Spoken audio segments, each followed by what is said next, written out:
Hello and welcome to another episode of Video Game Logic. Today's show was recorded on June the 21st, 2017. I'm your host, Gaming Psychologist, and with me, as always, my own little conundrum. Caffeine Rage. I think that's a compliment. Sure. On today's show, we will, of course, be discussing the games that we played. We are going to be talking about our Steam sale picks for the upcoming summer sale. Take-Two Interactive issues a cease and desist order against GTA 5 modding tools. Topware responds to Two Worlds 2's sudden microtransaction update. That's actually kind of hard to say. Your target audience doesn't exist. An article discussing audiences on YouTube. Nintendo rejects politics and thinks fans should just have fun. We'll have our weekly community corner, our Steam weekly discovery queue, and timestamps will be in the show notes following their respective topics. Hi, Rach. How are you? I'm fine and or dandy. One of the two, but not both. What you said and or, which implies that you could be both. Yeah, but I changed my mind halfway through. Okay. Fair enough. That's allowed. Well, I am both fine and dandy. Particularly the dandy part, because I am a dandy. Wink. I'm not touching that one with the 10-foot pole. Anyone in our audience who is like 70 or older, you know what I'm saying. And really anyone who has a decent grasp of the English language and double meanings of words, but we will go there. I just did like that little hand wavy thing. I'm doing it right now. You are aware this isn't this isn't a visual medium, right? I'm doing a visual gag on an audio podcast. That joke never gets old. Oh, I'm in an excellent mood today.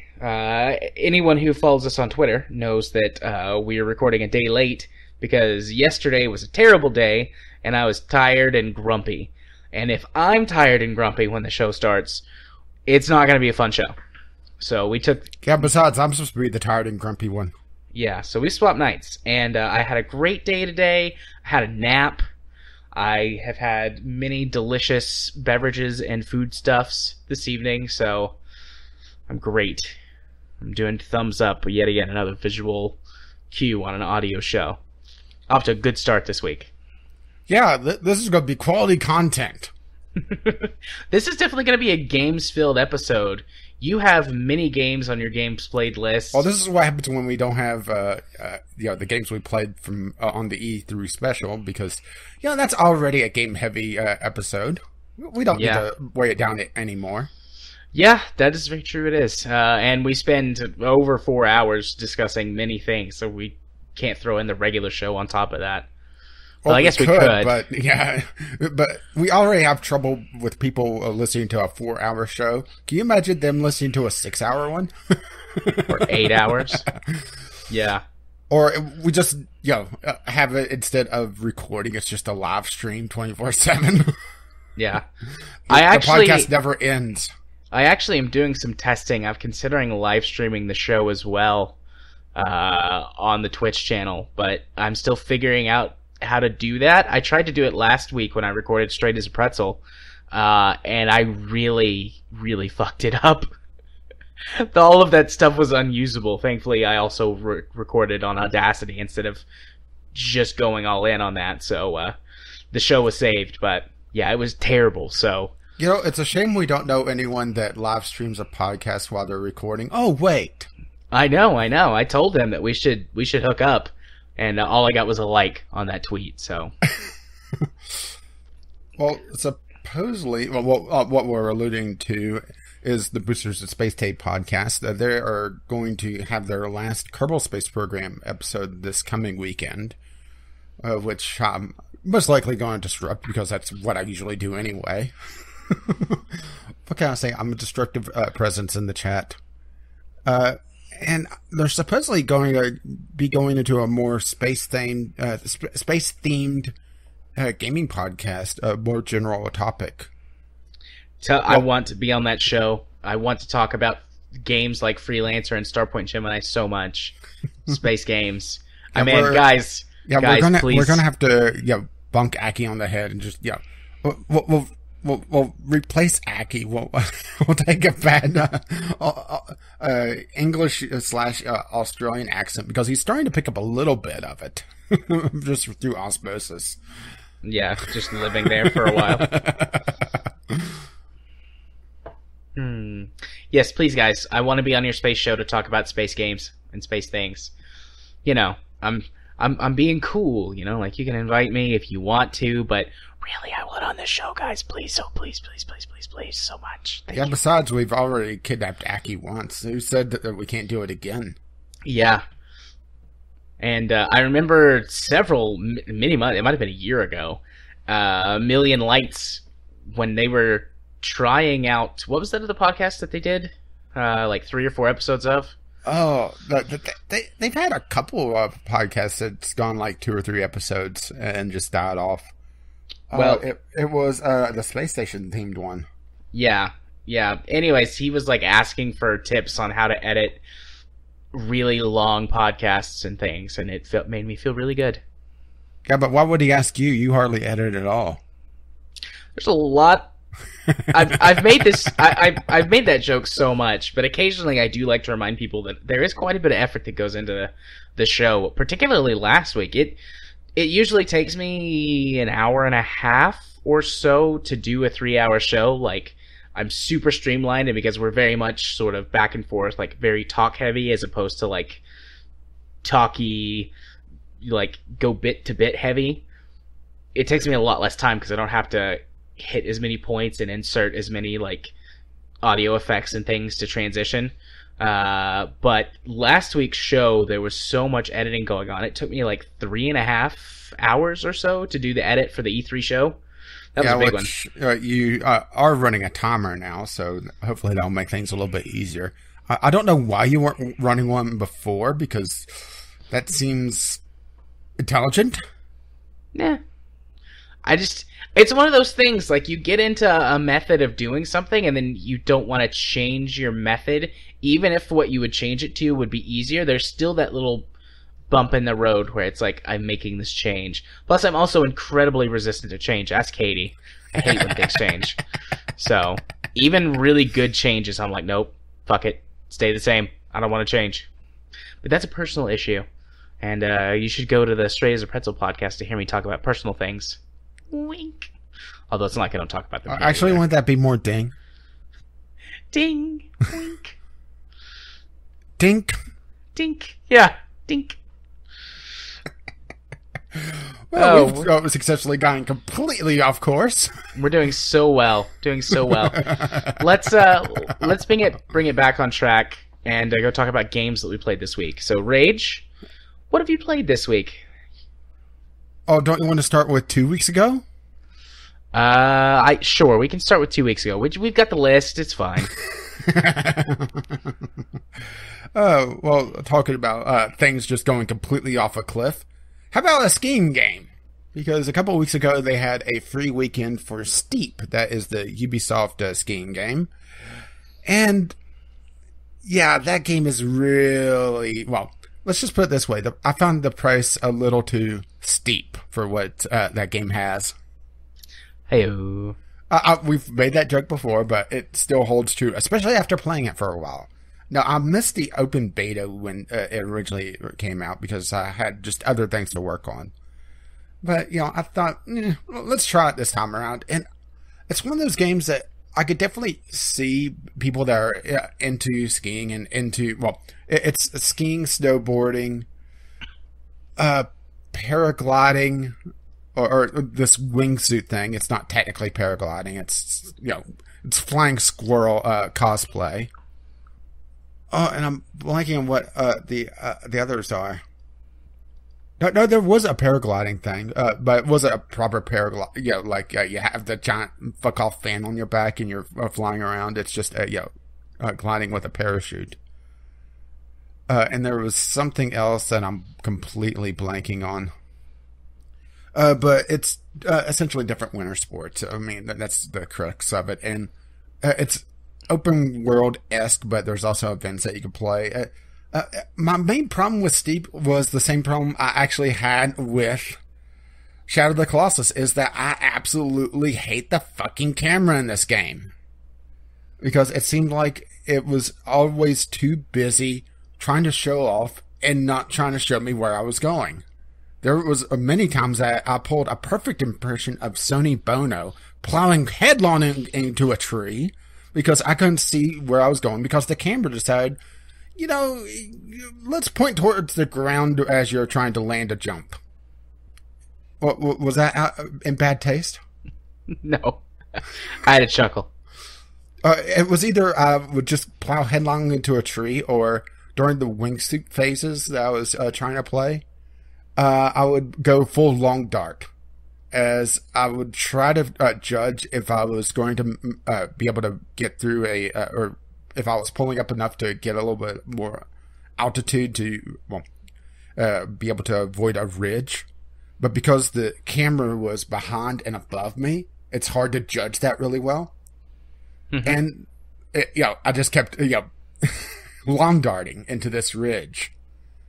And I'm sure it's something that you could probably get used to if you play the game enough, but I had no interest in buying the game, and it was just, trying it for a free weekend. And there is a first-person camera. That's the thing, is that there is a first-person camera. And it's the GoPro cam. The one that they strap to your head. But it seems like that is more of a difficulty thing, because it looks wherever the bottle is looking, and the bottle has this absurd fascination with their own skis or snowboard. So they're constantly looking down at their snowboard, then looking back up and looking back down, looking back up. And it's just, wow! Do real skiers not look where the fuck they're going when they're going 60 miles an hour down a mountain slide? I don't know. I've never been skiing before in my life. Oh, well, I haven't either. It's just one of those things that after playing this, I don't want to. But it was kind of funny that, obviously they put out the free weekend just before they announced the Olympics things, which I think would give this game a lot more legs, because a lot of what the game is built on, at least for the time being, is built around this sort of, there are set challenges, and there's a story mode, which, like all sports games, it's extremely cringy, and I don't get why EA wants to put story in this. Let's put it this way. One of the very, very early cutscenes that you get in this game for one of the story modes, or one of the little mountain stories, or whatever they're calling it, you get out of a helicopter, reach into the helicopter, grab a can of Red Bull, pull it out, drink it, and then throw the can into the helicopter and go skiing down the mountainside. And no, I'm not joking. How can you drink a can of Red Bull that fast? That stuff's nasty. I have no idea. Maybe he's developed the ability just to open up his throat, so it's it's just like pouring it out just down his throat, and so he doesn't have to taste the rancid stuff. And Jared's like, oh my. Open wide. But just, it's just, if this was like a $20 to $30 game, I think it would make a lot more sense. But the fact that I'm pretty sure it's still a $50 game with a DLC on it as well. And that's something else that kind of caught me off guard when the Ubisoft conference came up, is that they were talking about the first expansion. And it's like, wait, didn't you already have an expansion? Did the first DLC not count? Apparently not. And it's one of those things that it also is kind of this weird juxtaposition, because the first expansion is just really, really, really strange. Let's just put it this way. They introduced costumes into it where you could dress as a dinosaur and go down the mountainside. I see nothing wrong with that. But then the next expansion, or the next DLC or whatever, has Olympic style, or it's actually Olympic licensed, because you can't use the term Olympics without it being licensed, can you? I don't know, actually. Because they had the Olympic rings in it, so it had to be licensed. Let me do a quick Google search. I mean, the Olympics, they're almost as bad as the Red Cross when it comes to their trademarks. matter of fact, if you may have noticed that there's been a wave of games patching themselves to get rid of the red crosses on health packs. That's why is that the Red Cross is just going absolutely berserk lately. So, if you're going to advertise or place the Olympic rings in anything that's going to potentially make money, you do have to license them. But so this is licensed because they had the Olympic rings in this. Yeah, but this is saying that if you want to use them as part of like a school project, or as long as you're doing it for something that's like nonprofit or something like that, come on, you it's can Ubisoft. get away with using them. So, well, yeah, no, they're definitely not. No, they had to license that, but it's just kind of strange that you go from inflatable dinosaur costumes to the Olympics. I mean, to be fair, the Olympics DLC makes a lot more sense to me, but I know the inflatable dinosaur is more your speed. Yeah, it is. It's just one of those strange things. If the camera handled a little bit differently, I wouldn't have that much of a problem with this game overall. And I think I figured out what I would have preferred the camera to do. Instead, like, for example, when you're turning left to right, the camera, instead of trying to follow the action, it turns with you. So you get less and less indication of what is directly in front of you. So imagine your character's at the center of a clock and the camera is always at the 6 o'clock position. I would have preferred the camera to slowly rotate around to like the 7 o'clock or maybe the 8 o'clock if you're making a hard right turn to give you a better indication of what is directly in front of you. Mm-hmm. Instead of just panning to the right. But I realize that that's a lot easier to code. Right. It's not like this is a AAA company or anything, right? Yeah, no. Of course not. And let's see. And my other annoyance with this game was it's very difficult to actually stop. Okay. Because of course this is a Ubisoft open world game, so you have to go around and explore and find all the stuff. And to do that, you have to stop and look at different drop points on the map. Well, there's a lot of times that I'll try to stop, which is pulling back on the analog stick, and the character will slow down, then start going backwards, and then swap around, go forwards again.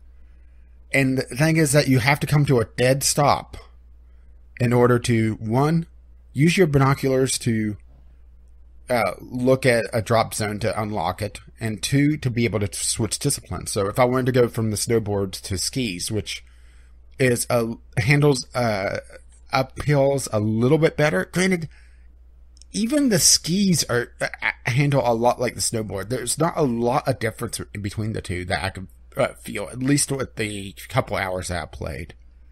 You would think that, if there's a slight uphill section, the skier would just use the poles to propel themselves forward. But instead, if there's any uphill at all, they'll just kind of just coast to a stop, then slowly start going backwards down the little incline.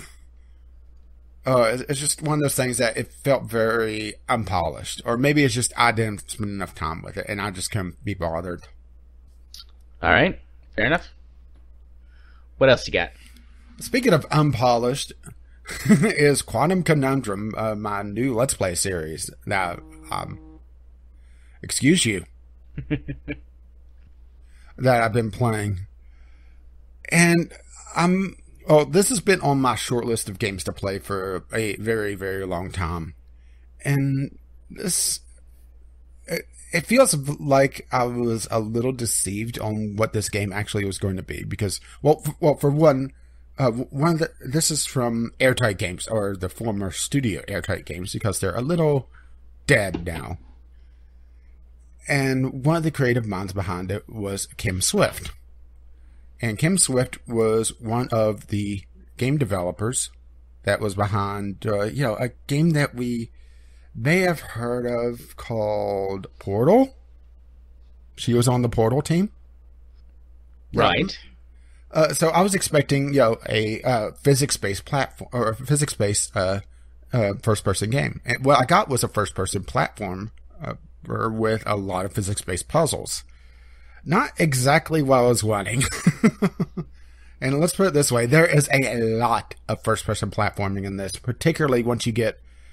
Well, the game is broken up into, at least as far as I could tell, 3 phases or 3 different wings of the manor. And it has this very Portal feel where you walk into a room and it seals behind you and you're locked into this room until you solve the puzzle. Then you go through a short corridor into the next room and repeat until you hit the end of the wing.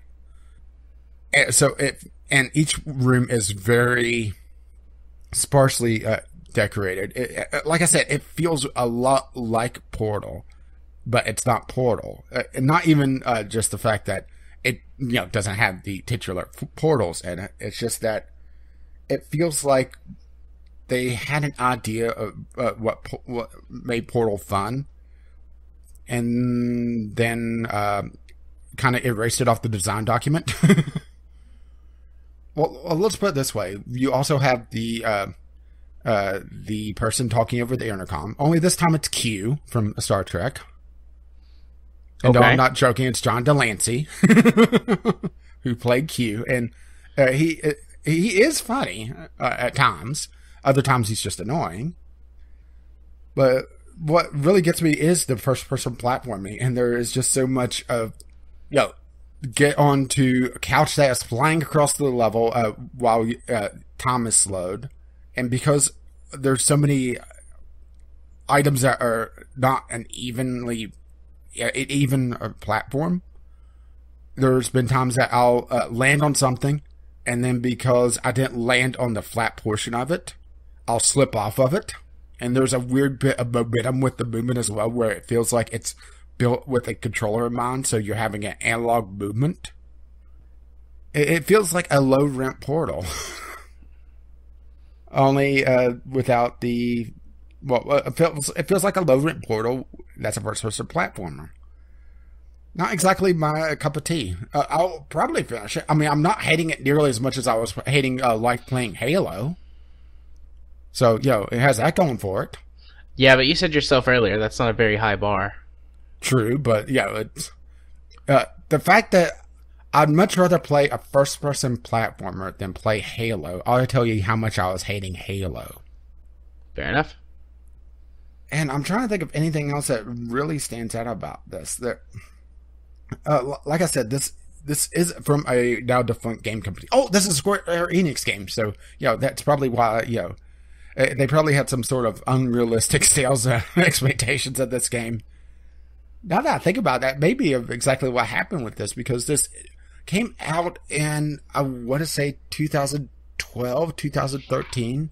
A couple years after Portal 2 came out, so it was kind of the high time of the Portal-like games. So maybe Square Enix saw, well, we have Kim Swift. She was behind the original Portal and the student project Decabular Drop, I believe it is. I could never say the first word of that properly, just because it's nonsense, but So maybe they had thought that, this will sell like Portal. We'll get John Delancey. Throw buckets of money at him to, and let him be John Delancey. Yeah, didn't quite work out for them the way they thought it would. No, that's not to say that this is a bad game. It's just you have to go into it with the proper expectations, and I think I'm starting to get the proper expectations for it. And there are really, really tricky puzzle elements in this, and there's a lot of times that I overthought some of the puzzle elements, mostly because, well, for one area in the last recording session, they actually broke their own rules where you go through one way and it's instant death unless you're essentially distracting a set of lasers. But if you're going from the other direction, it's not instant death, even though there's no reason for it not to be instant death. Or let's see, there was another section where in order to make a jump, you had to quickly turn on and off the time slow power. Well, I should say what this game actually is, because there's 4 powers, and I just unlocked the 4th one. There's a fluffy dimension, which is the home dimension of the furry.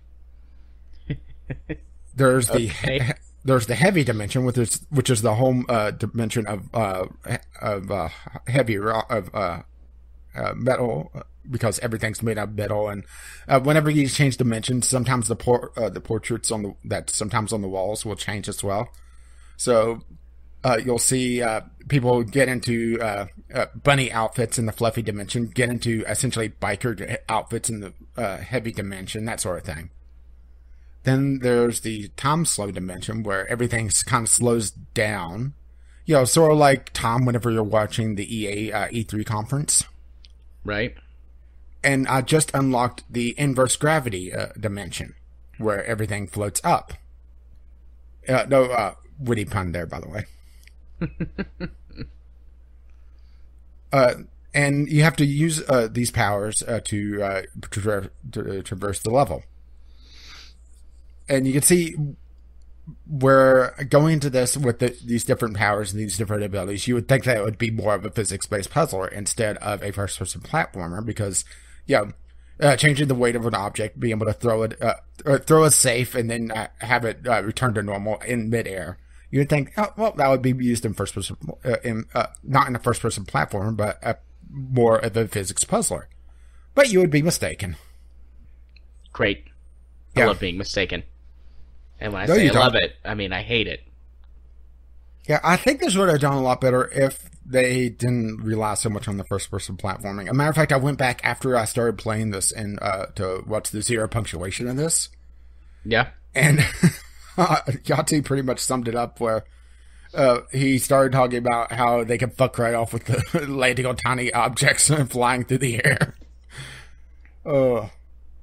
That's not to say that there aren't cool segments where they do that. Usually they have it where it's a group of things, though. So if you aim for the first one, you'll usually land on it, or land on the second one if you miss the first one. So yeah, there is some sort of inbuilt error correction. But there's a lot of segments where you have to land on this one thing, then jump off and land on another, then land on another, and it can get very frustrating. So speaking of very frustrating, let's move on to Forts. Okay. Oh, this is a game that I wanted to do a Sunday sampler on, but it's one of those games that it feels like it's a game developer that's made a game for themselves and forgot that other people aren't going to be experts at this game, so they have no idea how to play this.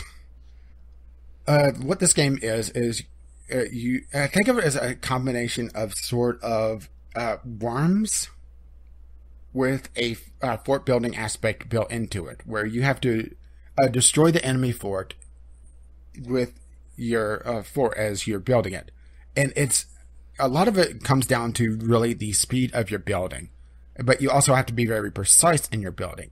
And that's where things kind of break down, because if you screw up, it is very easy to end up in a situation where your fort is not optimal, and at times you won't even be able to place something properly because, for example, guns, because this is a weapon-based, team weapon. I'm not even sure what to call this genre, really. But anyway, you can't put weapons on an uneven surface. So if you screwed up on building your fort and have an uneven floor, well, you may not be able to put a weapon there, and that may screw up your entire design because you're having to rush to get everything built. Okay. And there's the enemy that's also throwing stuff at you the entire time, because it's not. Yeah, I looked at this game originally, and I thought this was going to be a turn-based game, but it's not. It's real-time based. Okay. I mean, you could. I saw you just clicked on the link to look at this game. Yeah, well, it's actually on my wish list, but I want to go back and look at it to get a visual refresher on what's going on.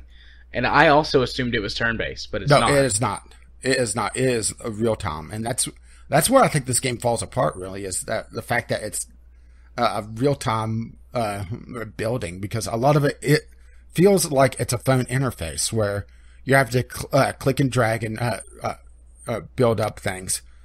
And if you misclick, and it's very easy to do because the entire game is physics based. So if your fort isn't, if you take a hit while you're building, and your entire fort shifts, so instead of grabbing the floor to drag it up to create another section, you click on the little corner, you'll drag up the wall instead, which could be very frustrating. Yeah. And I think my main problem with this is really comes down to usability, because you have 3 weapon groups that you could set up.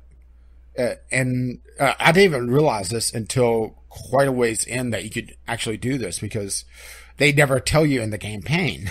And going into the help menu, well, let's put it this way. The main help menu is just hieroglyphics, essentially. Because it tells you grab this to move this up to create a new section, and it's absolutely useless. And then you go into the keys, and it's just a group of keys that has really no discernible pattern to what they are. Or, the buttons. So it's just a mystery of what is going on there. Yeah. So eventually I figured out, alright, well, I can make weapon groups. Well, turns out you can't group snipers because they found that to be too powerful. But they didn't want to, try to balance them. So you can't group snipers for some arbitrary reason. And the thing is that you're limited to 3 weapon groups. So if you have more than one sniper, then you're eating up more and more of your weapon groups to be able to quickly use them. And you also have to be able to go back and forth between your weapons very quickly. So, it turns out, you may build 1 sniper. Because building any more, you're eating into your very limited pool of groups that you can make. And all the while, you're trying to build up your fort, trying to armor your fort, which requires you to right-click on things and quickly swap out parts. And also keep an eye on your resources. And you can see why I didn't do a video on this. Yeah. It's just way, way too chaotic for me to even do in normal gameplay. Yeah, it's pretty.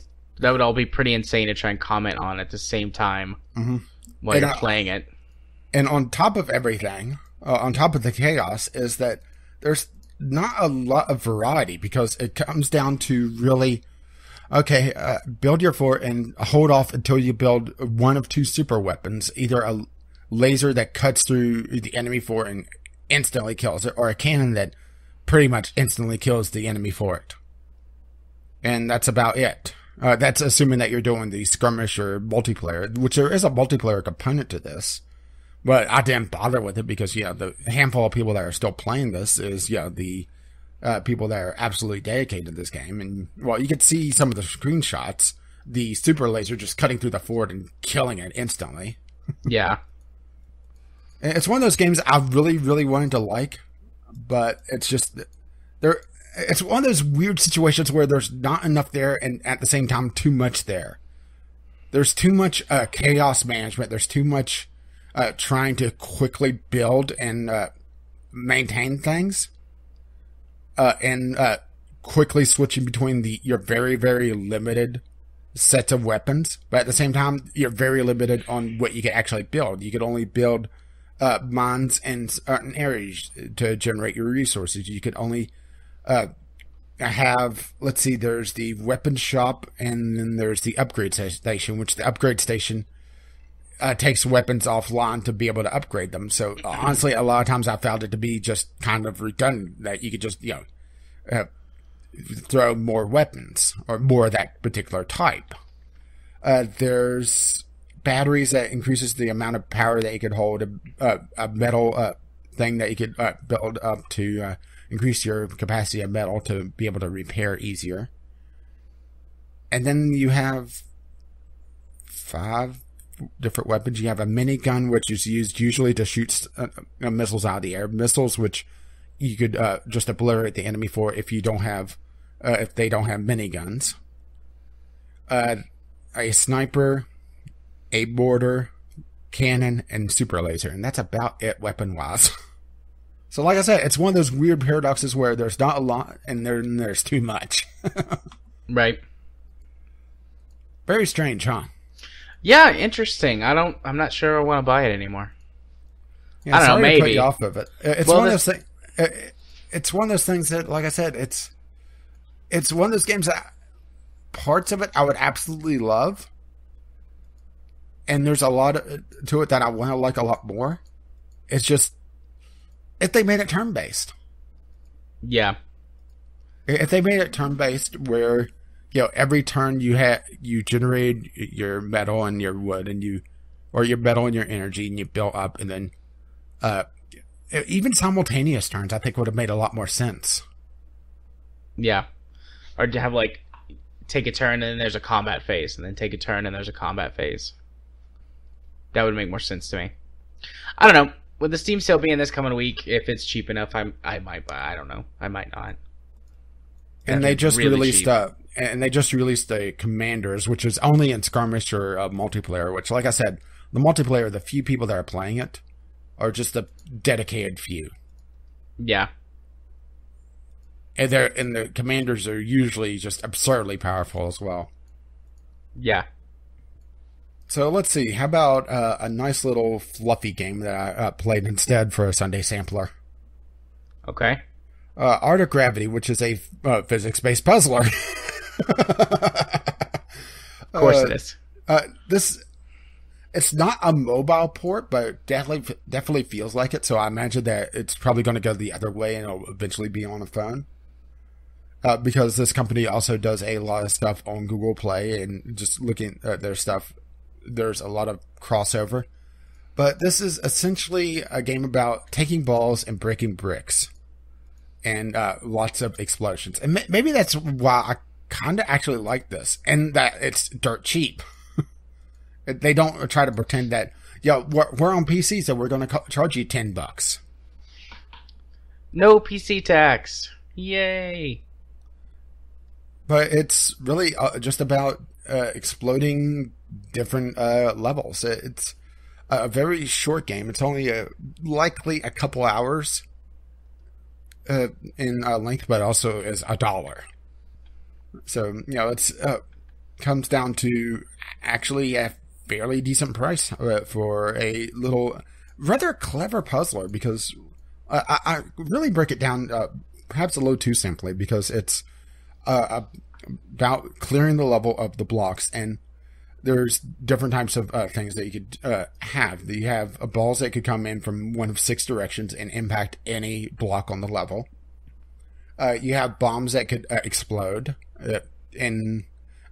On some levels, you're able to move them. You have some blocks that are resistant to a certain color of ball, so you have to use a different color of ball, assuming that you have access to that, or you have to just hit it, deal with the resistant block. You have balls that will go through blocks and shatter planes of glass. You have glass that, like I just said, will be resistant to some balls and cause explosions to be contained. And like I said, it's interesting and somewhat creative little puzzle game. I did have my problems with it, of course, because I'm me. Right. It locks the camera to an isometric view. You're able to rotate around somewhat freely to about, I would say, the 45-degree positive and negative on the equatorial axis. So for some levels where you have to drop a ball from the top or the bottom, it can be a little bit troublesome to figure out exactly what direction or, how things will react. Because you're not able to see quite as clearly as you should be able to, and also because the camera snaps to these isometric views, it can sometimes be a little disorienting of just how the level is built. And also, there's not a level select screen, so you are able to replay levels, but you have to go through them individually and going back and forwards. Which, if you want to play a particular level again that is very satisfying to watch explode, you're going to have to just really try to just go back. But honestly, this isn't a game I think you had played more than once or maybe twice. and there's not a huge emphasis on alternate solutions to a lot of these puzzles. There are a few, but most of them are tied to achievements, so it's going to be more tricky than you may expect to find the alternate solutions. Yeah. This looks cute. I'm going to add it to my wish list. Who knows, maybe it'll be like 25 cents or 50 cents on the Steam sale. That's what I'm expecting, about a 50-cent game. Yeah. I mean, hell, they have what they call the relaxing puzzle box from the same developer. That's $3.36. Yeah. That's super cheap. 3 games for less than $4 without it even being on sale. 4 games. 4 games for less than $4 without it even being on sale. Well, it has a 15% sale on it. Whatever. Well, I was being fair. It's the 15%. It's just the the bundle discount though. It's not like sale. It's cute though. Yeah, I figured. After having Forts kind of fall flat on its face, I wanted something quick and easy to do, and I pulled this out of my review bin. Which the previous 2 games were review copies, by the way. So. Right. And then let's see. My last game that I played was Feria, which I came back. Well, I've been checking in on it occasionally, but they started a new, I guess you could call it, event where they're having a bunch of world bosses, and they also expanded their single player content quite a bit. Mm-hmm. The world bosses, I think, is by far the most interesting bit that they're doing, where it's individual battles, and there's different, I guess, themes to them is the proper way to do it. I've only done 2 out of, I think, 8 so far, because they just released another set of them right before we recorded this, and I was most of the way through the first set. Well, let's put it this way. The first boss I fought was the Yak boss, where it had... Wait for chuckle. I wasn't going to chuckle, actually. But, the Yak boss, where... it had pretty much all the cards that would summon angry yaks and summon groups of yaks. And when I beat that battle, the board was just, it looked like a herd of yaks just wandered onto it. And it was actually a very, very tough fight. The second fight that I did for a world boss was actually probably the most fun I've had with this game outside of multiplayer, which is just... The multiplayer of this game, like I said ages ago, is a lot more satisfying to play than anything I've ever done in Hearthstone. But the second world boss is every time an enemy every time an enemy dies, its health and attack gets transferred to a creature in your hand. So, or to their hand. So, if I kill, let's say, something that's a 1/1, well, it gives something in the enemy's hand a +1/1, and then they summon it, and let's say they summoned a 1/1 with that 1/1. Well, okay, a 2/2. Well, that dies. A 2/2 buff gets put into their hand on a random creature. So you can see how this can spiral out of control very quickly. Yeah. And that was actually a lot of fun and very intense.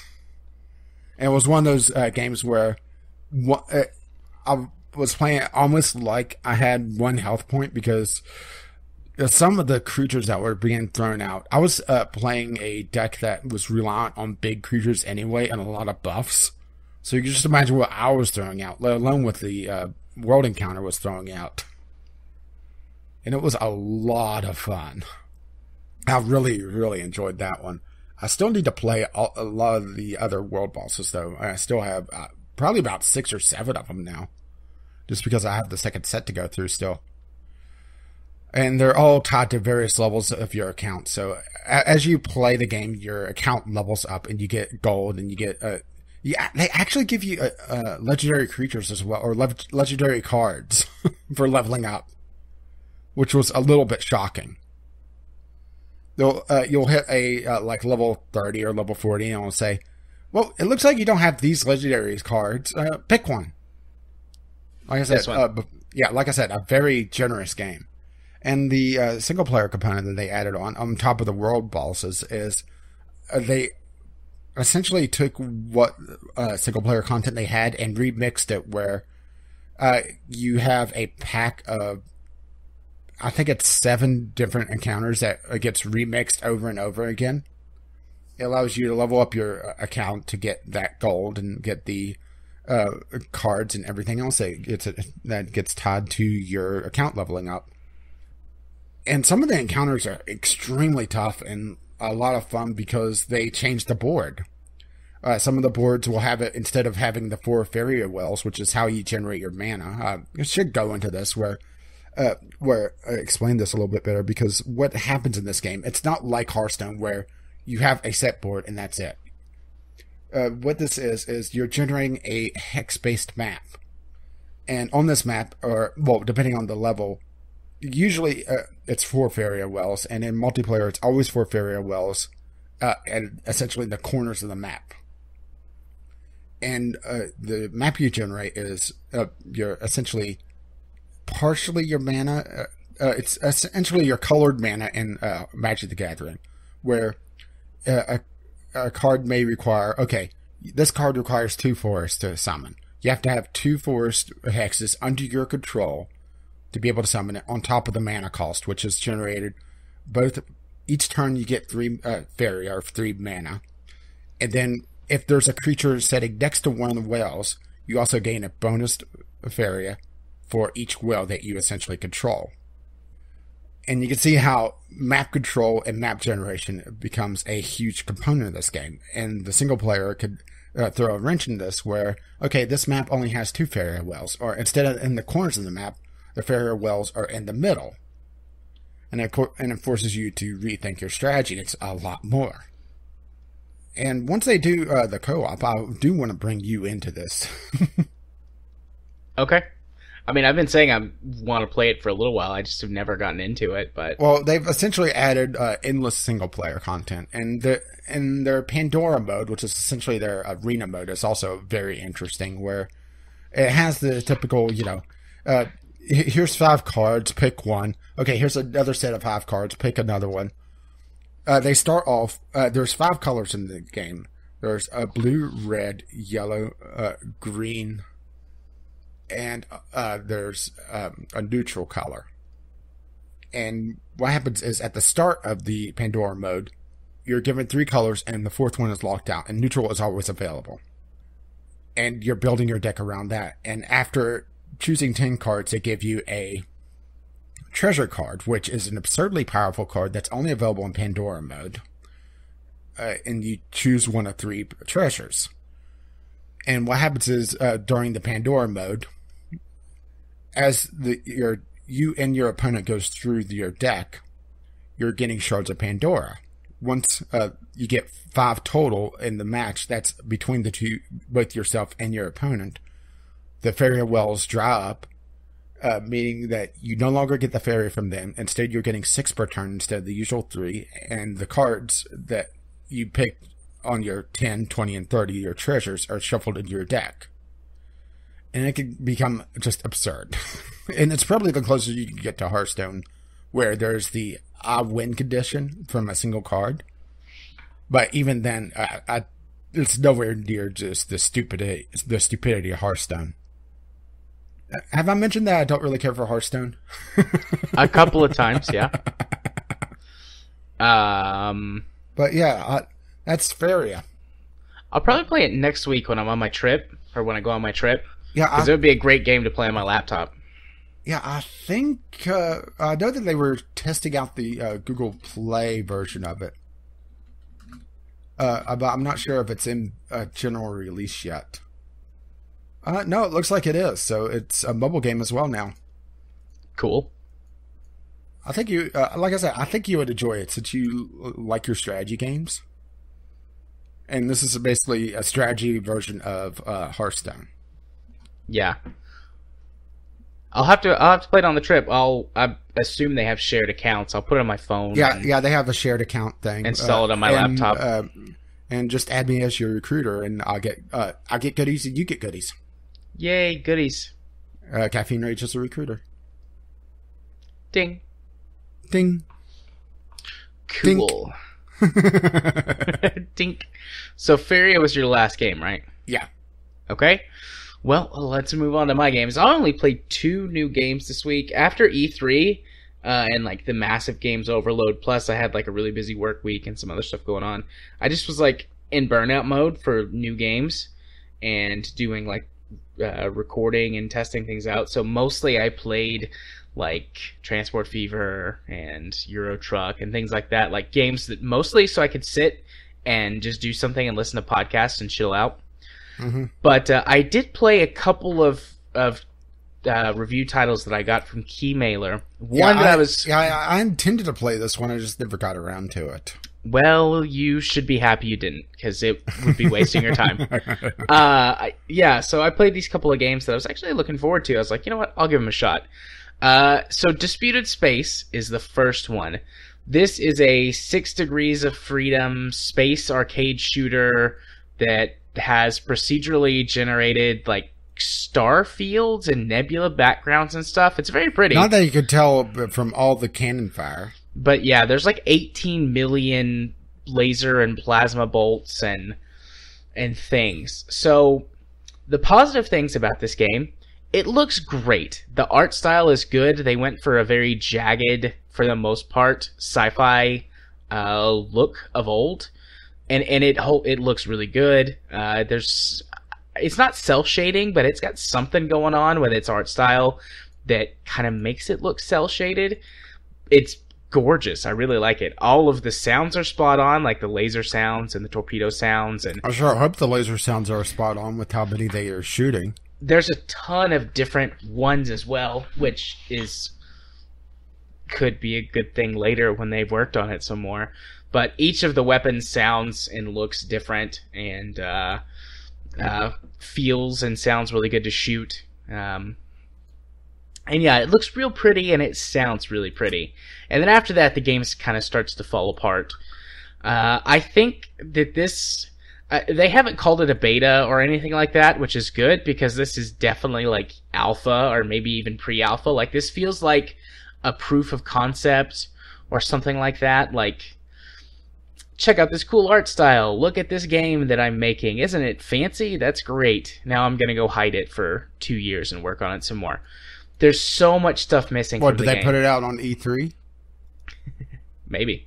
There's so much stuff missing from this game. Like, the HUD is useless. So you have... How many different weapons are there? I think there's 6 different primary weapons and 2 different secondary weapons that you can cycle through.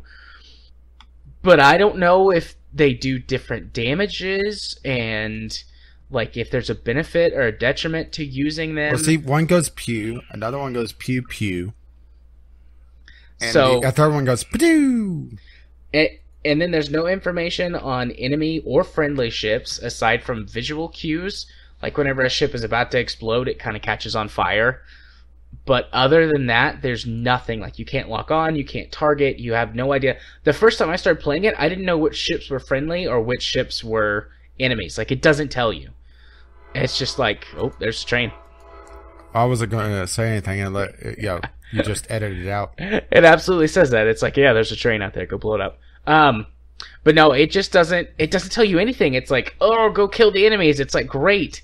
Which ones are the enemies? Is it the yellow ships, or the blue ships, or the green ships, or the red ships? In other words, you are fucked if you're colorblind. Pretty much, yeah. And there's no options menu. Well, I guess technically there's an options menu. You can turn the volume up and down, but you can't change anything. No graphics, no resolution, no nothing. Thankfully, it was running at like 1,000 frames a second, so I think that you'd be okay on that front. Unless you have, like, I don't know, a toaster that you're trying to play it on. Or it just doesn't like your hardware. Or it just doesn't like your hardware. So, I mean, there's, like, all of the missions are the same that I've played so far. It's just go blow up all of the bad guy ships, and once you blow up all the ships, you win, and you immediately warp to the next mission. It's just, it's way too early to be an early access game. I mean, it works, so that's better than some other early access games that I've played, and it has a really good art style that is really nice and very coherent and beautiful to look at. So it's got that, but otherwise, gameplay-wise, it's maybe just it's useless. mean of me, but as soon as you got the review copy as well, it's like, oh boy, this is probably not as going to be as good as it looks. Maybe that's just me being mean. But you haven't gotten a lot of good games yet from Keymailer. No, I've got a couple. The next thing I'm going to talk about is I like a lot, but we'll get to that in a few minutes. I mean, they just put out an update yesterday. I played it on Monday. They put an update yesterday that addressed one of my issues, which is your ship is way too slow and takes way too long to go anywhere. And he's added an afterburner, the dev, so that you can go faster. And apparently the homing missiles now track better, but I didn't have a problem with the homing missiles tracking anyways, so I don't know. But I mean, you line the reticle up and you shoot the missile and it tracks the ship that you shot it at. It blows up. But do you think he's trying to hide a lot of the game's issues just behind thousands and thousands of lasers blasts? I don't think so. I think that this dev... Yeah, I don't know. I went kind of quiet on that for a second, because I don't know. Maybe not, now that I think about it. It's just early access has become this thing that very, very, very few games get right. And I feel like this dev is probably young and ambitious and is excited because he's put together something really pretty, because it is genuinely pretty. It looks and it sounds like sci-fi, which is nice, and he's probably like, yeah, people are gonna love this. But the gameplay mechanics and logic just aren't developed enough yet. But because early access says, put it out there anyways, it's fine, you'll earn a few bucks while you develop, then this guy's just like, yeah, sure, I'll do it, why not? Yeah, I'm just trying to find this guy's website. I'm not finding it. Shiloh Games, developer and publisher. I assume that's what he's calling his studio. Let's see what Google has to say. Oh god, that's terrible. It's shilohgames.com, and it's just a website that has lots of screen caps or screenshots of the game on it, with no design. It's just a white page with screenshots all over I didn't even find that. I googled it. Do I even want you to... Yeah, go ahead and toss me a link to that, because this ought to be interesting. I did find a Twitter that looks like someone's personal Twitter. Yeah, this is terrible. It's just... There's no web design at all. I made better websites than this in my computer science class in high school. Let's see. View page source. Wow.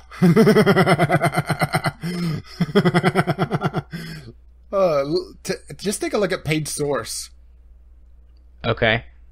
It's just literally image link, break line, image link, break line, image link, break line. Oh. I mean, I'm not surprised. You can see that just by looking at it. It's more. I wanted to see if there was more behind the scenes, and there's not even a company email or no contact info. I think that's the most damning thing, is that there's no contact at all. So maybe this Twitter I found is their I don't know. It's maybe this is going to be a problem going forward, because Steam Direct is active now, and we're going to see the influx in July of all the new indie devs that are going to be coming through it, and Greenlight essentially greenlit everything that was left on it. Yeah. I mean, I feel like this is a good concept. This is a great, a great concept to take to like Kickstarter or something and be like, here's my concept for my game. Here's what I'm really good at art and things, but I'm not so great at designing other aspects. So I need money to hire those people to make this game better. Yeah. But, this guy's just dumped it on Steam. I mean, it's receiving pretty quick updates since it was launched. But so hopefully he continues to work on it, but I have very little faith in these games anymore in early access, so Oh my We'll god, see. you are becoming me. I really like the art style. I hope that it becomes a decent game. I hope that they put some work into it, but I mean, only time will tell. I'll check back in 6-8 months. See where it is. 2 more updates and the game just goes dead. Like, I would say a good half of these indie early access games. Yeah. Which I think that's going to be a big problem coming forward, is that we see so many of these early access games just die on the vine. And it's going to break confidence of the early access program. Not that there's a lot of confidence there to begin with, but still. Yeah. So the other game that I played is Galact Quest. And no, that is not a typo. That's the actual name of the game, Galact Quest. And it is a match 3 puzzle style game where that you can choose between 2 characters that each have their own little story that are connected. And you go through and you solve puzzles and you progress the story, unlock little levels and trophies. It's fun. It's a really nice, relaxing puzzle game. It's not difficult at all. You can turn on like a challenge mode, which gives you like time limits for all the levels and takes away some of the sort of comfort features. So it's got these little cubes that you shoot up in order to match. Does it go pew? It makes like a glass shattering sound, but anyways, it's got these little cubes you shoot up, and you can like switch between the colors and everything like that, and you get lots of power-ups that you can use. If you turn on the challenge mode, you can no longer switch the color of cube that you're shooting, and you get less power-ups to use during the levels. And then also, like I said, there's a timer, so if you don't complete it before the time runs out, you fail and you have to restart it. But I just played it on the normal, relaxing difficulty, listened to the not too bad music. I mean, it's after a while it gets old because there's not a lot of variety to it, but in the beginning, for the first hour or so, I was like, this is actually pretty relaxing and nice. I can handle this, like, just chill, relaxed game. It's got a very campy sort of sci-fi story. The writing isn't the greatest. You can see where it borrows from like Star Trek and Star Wars and things like that. But it's kind of silly, and I like that sort of thing. It's just a nice, fun, relaxing little puzzle game. It's super cheap too. It's only $4. It's definitely worth $4. It's got like 200 total levels to play through. I haven't played through all of them. I've completed one of the stories, and I'm working on the second one now. So you can get through it pretty quickly if you're not not in challenge mode. Just hang out and complete the puzzles at your own pace. It does have a couple of weird tech things. Like, I'm not 100% sure what the resolution is of this game. It's definitely not 1920 by 1080, I can tell you that for sure. But I'm not sure it's let's see, what is it, 1280 by 720? I don't think it's that either. Or 1600 by 900. It's like a weird aspect ratio. It's a 16 by 9 aspect ratio, but it's one of the weird intermediate ones, and you can't change it. So it looks oddly stretched on my monitor, like in a weird. It's really hard to explain. You just have to see it, I think. But I don't. It's that part's a little bit weird, but thankfully all of the fonts are really big and the controls are fine. It's not like you're doing anything super intense, and this game is mostly like, aside from the actual like puzzle mechanics that you're doing, everything is really, really good looking, like backdrops and storyboarding things. And sorry, I was just saying, all the screenshots look like they're 1280 by 720. It's definitely not 720. Definitely not. I think it's, what's the 1360 whatever? It's just above 720. Yeah. I was just saying that the screenshots look like they're 720s. I mean, the screenshots might be. Let's see. I'm pulling up one of the little charts that's got all of the. I know those are just. Well, I was just looking at it in Firefox. I gotcha. And just copying the image location, so it gives me the biggest resolution possible. Yeah. I don't know. It doesn't really matter. It might be 720 and it just looks oddly stretched for some reason. I don't know, but I feel like it's in between a 720 and 900p. But anyways, We'll go with yes. anyways, it doesn't really matter. It really doesn't affect gameplay at all. It's just like an odd quirk that I noticed and then forgot about after like 20 minutes. So it's fun. It's definitely worth $4. It's just a nice little relaxing, campy sci-fi game that's a match 3 puzzle, or that has match 3 puzzle elements in it. It's cute. I'm glad I got it.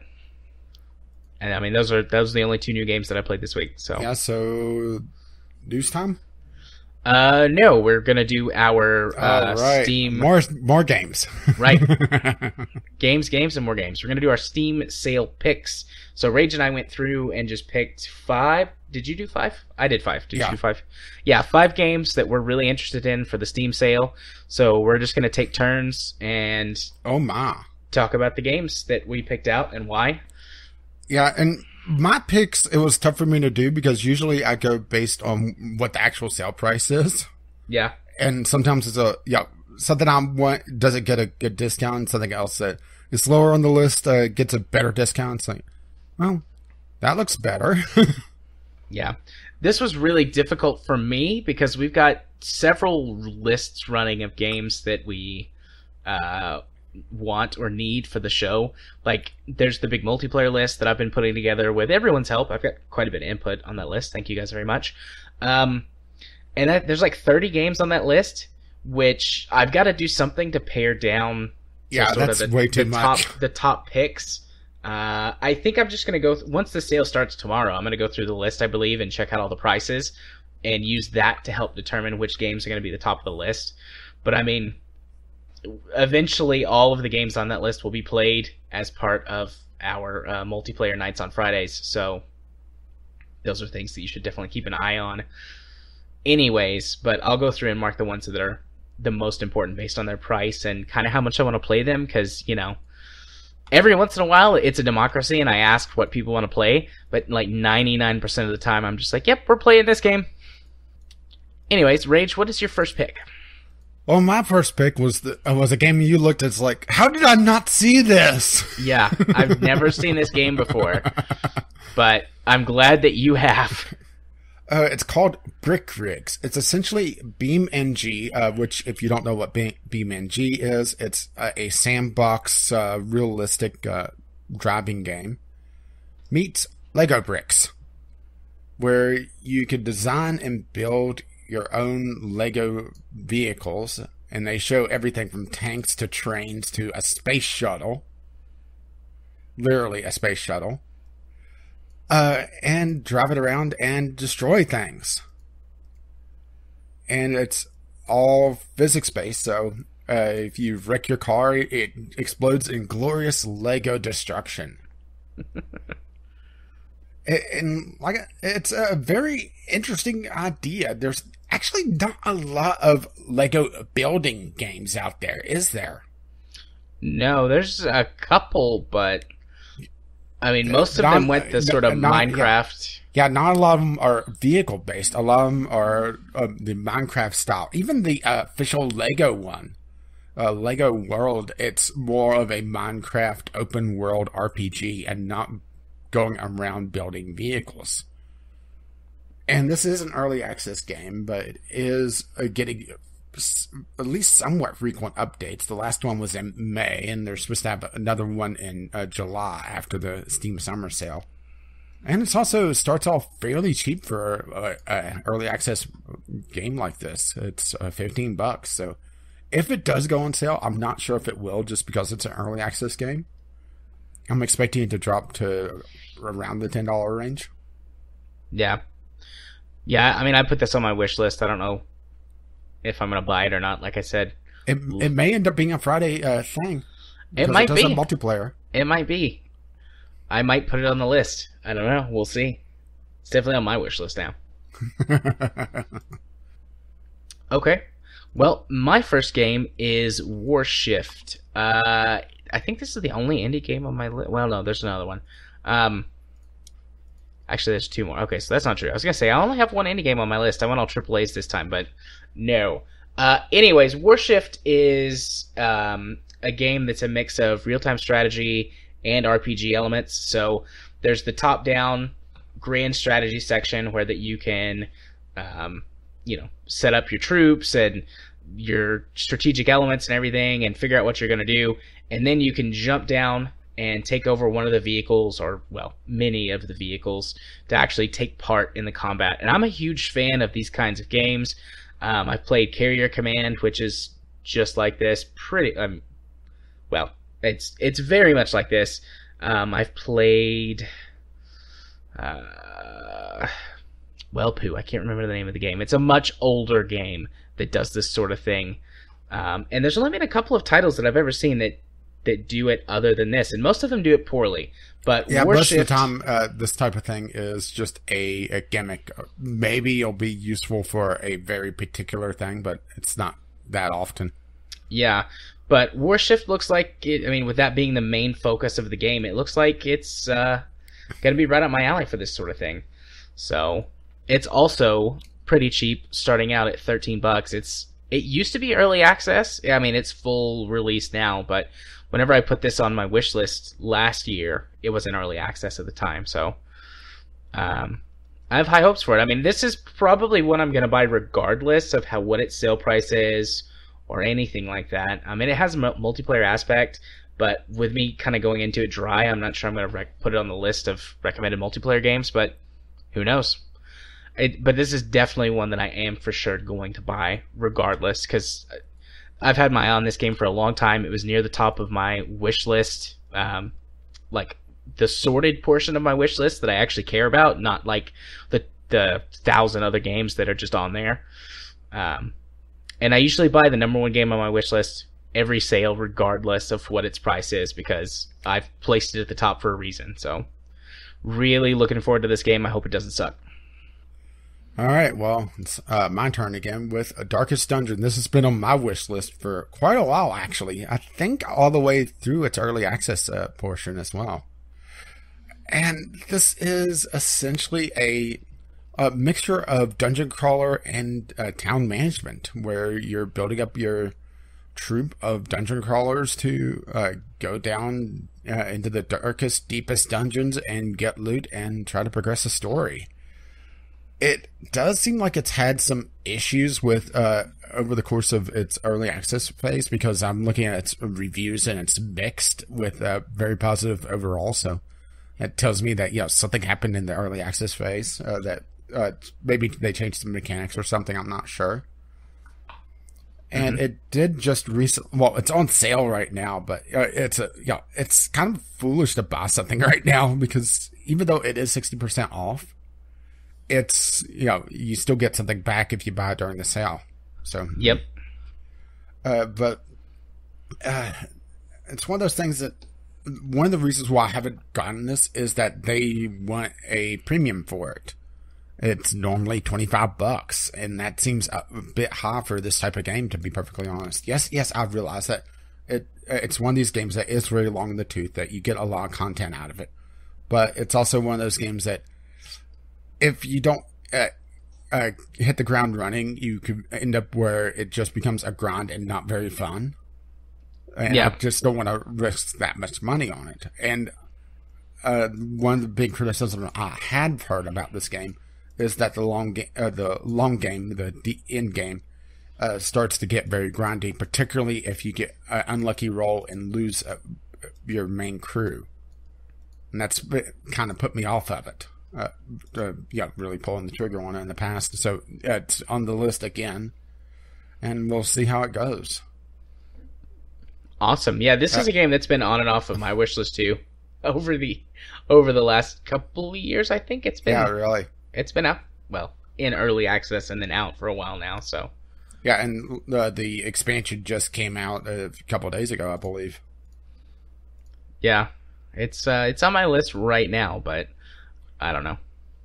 Yeah, matter of fact, the expansion came out June 19th, so 2 days ago. Cool. It's going to be one of those wait and see how the sale goes, because if it hits another 60% off, maybe I know, maybe it's just me being a cheap gamer, but also it's one of those games that it's very hit or miss. Right. No, I understand and that. the fact that RNG can absolutely screw you in this game. And if you lose your main crew, it sets you back a long ways of trying to progress the story. And it also has a few mechanics in it, unless they've changed it, and maybe that's part of the reason why it has a mixed review overall, where it prevents you actively from grinding older dungeons with the same crew over and over again. You're forced to progress. So it may be part of the reason why it feels very luck-based. Right. Okay. Well, my second game is XCOM 2. How long's XCOM been out now? A couple of years? Yes. Yeah. So... As a matter of fact, they have the expansion coming out this year. Yes, they do. I love the XCOM series. I like the old series. I prefer the re-release or the... I don't know, whatever you want to call it. It's not exactly a remaster. They're very different in a lot of ways. Revision. Yeah, the revision. That's a good way to say it. I prefer that. Just, modern game design, yada yada, all that stuff. And XCOM 2 has really been high on my wish list, but I've just been itching to play it. So this is going to be another one that no matter what its sale price is, I'm going to purchase it because I want to play it really badly. I'm not sure if I'm going to get just the standard game or the digital deluxe edition. Is the digital deluxe edition going to come with the DLC? Most likely not. Okay. Well, we'll see then. I guess it just depends on the sale price as to which one I buy because, ultimately I'm going to wind up playing this with the Long War mod, so it doesn't matter what DLC and stuff I have. So it's just really going to come down to how much the discount is as to whether or not I buy the standard game or the digital deluxe edition, which does have the older DLC, I believe. Yeah, I don't think it has the expansion, though. I'm trying to find what the digital deluxe actually has, and they don't exactly say that, which is frustrating. Let's see. Yeah. Yeah, I'm on the store page right now looking for it. Oh, here goes. The XCOM 2 Digital Deluxe Edition includes the full base game, XCOM 2 Reinforcement Pack, and the digital soundtrack. The Reinforcement Pack, so that's not even the DLC. Let's see. What is the Reinforcement Pack? The Reinforcement Pack is cosmetic. Okay, so never mind. Regardless of what the sale price is, I'm just going to buy the standard game because I don't give a shit about that. It does have this Shin's Last Gift, and introduces a new soldier class with unique upgradable weapons, armor, and custom features, and a new narrative-driven story and map. Okay, so maybe I will get it. It doesn't seem like it's worth it, though. If the sale's good enough, I'll buy it. But it's all going to come down to the sale price. I probably wouldn't do it for 50% off because the digital deluxe edition is $75, so that would be $37.50. But okay. I see what this is now. The Reinforcement Pack is essentially their version of the Season Pass, mostly. With this is so badly designed on their store page. Oh, so it does have all of the DLC packs, because when you go look at them individually, it has Shin's Last Gift, Anarchy Children, and Alien Hunters. Does it have the Resistance Warriors pack? I don't think so. Okay, so it's got all of the current DLC except for the Resistance Warrior pack. What is that? Customize your squad of Resistance fighters with a set of bonus outfits, yay, and headgear, yay, as well as custom armor and face ammo. Instantly unlock a survivor of the old war as a new recruit in your barracks. Cool. I don't know if that has some sort of special significance in game. I know what happens. Well, I'm still trying to figure out why. The initial story starts like they did it for XCOM 2 because it doesn't make sense. Yeah. I don't want to spoil it, or should I? It doesn't really matter. Go ahead. Well, the fact is that XCOM 2 is essentially XCOM 1. You played like me and you dumb fucked up. You lost.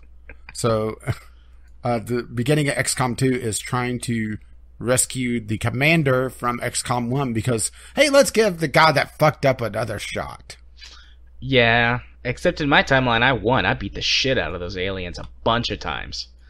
I only played XCOM 1 a couple times, and I never spent enough time with it to get the base building down, so I always started to fall behind.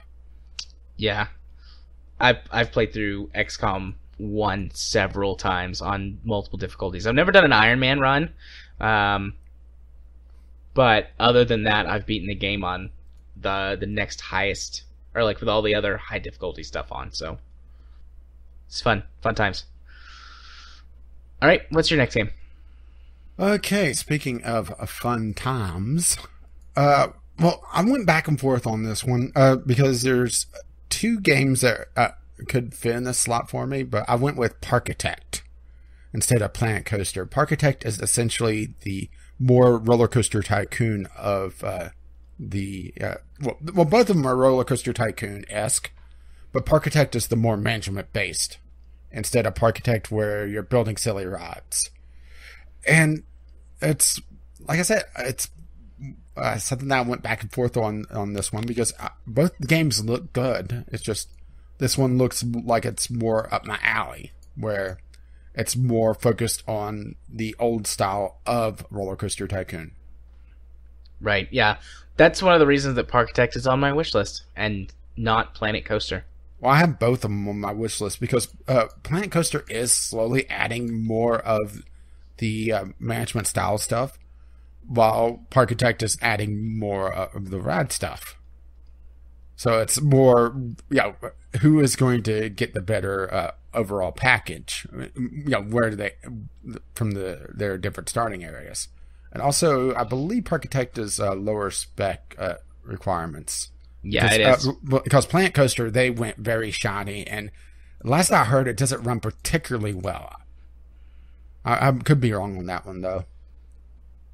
Planet Coaster is made by Frontier Development, right? So they make Elite Dangerous. Mm-hmm. So that's probably why it's shining. Yeah, and this is an indie company that hasn't made anything else. Well, I think this also has some of the team from the original Roller Coaster Tycoon. I could be wrong on that, though. I haven't researched it nearly as much as I should have. But essentially, the breakdown is Parkitect is like Roller Coaster 1 and 2, while Planet Coaster is like Roller Coaster Tycoon 3. They have different focuses on each. Right. Okay, cool. Next game on my list is Project Cars. This is a third game that I'm 100% going to buy regardless of whatever the price is. And Project Cars is also on the multiplayer list. And it's going to be one of the top rated ones because I want a good car racing game on PC. This is likely not one I'm going to pick up because it looks like it's more on the simulation side of things. Yeah, it is. Although it's on your wish list. Probably just put it on there and forgot about it. Or, one of those things that I picked up or added and forgot about. Yeah, fair enough. But yeah, I definitely want a sim style car racing game for PC.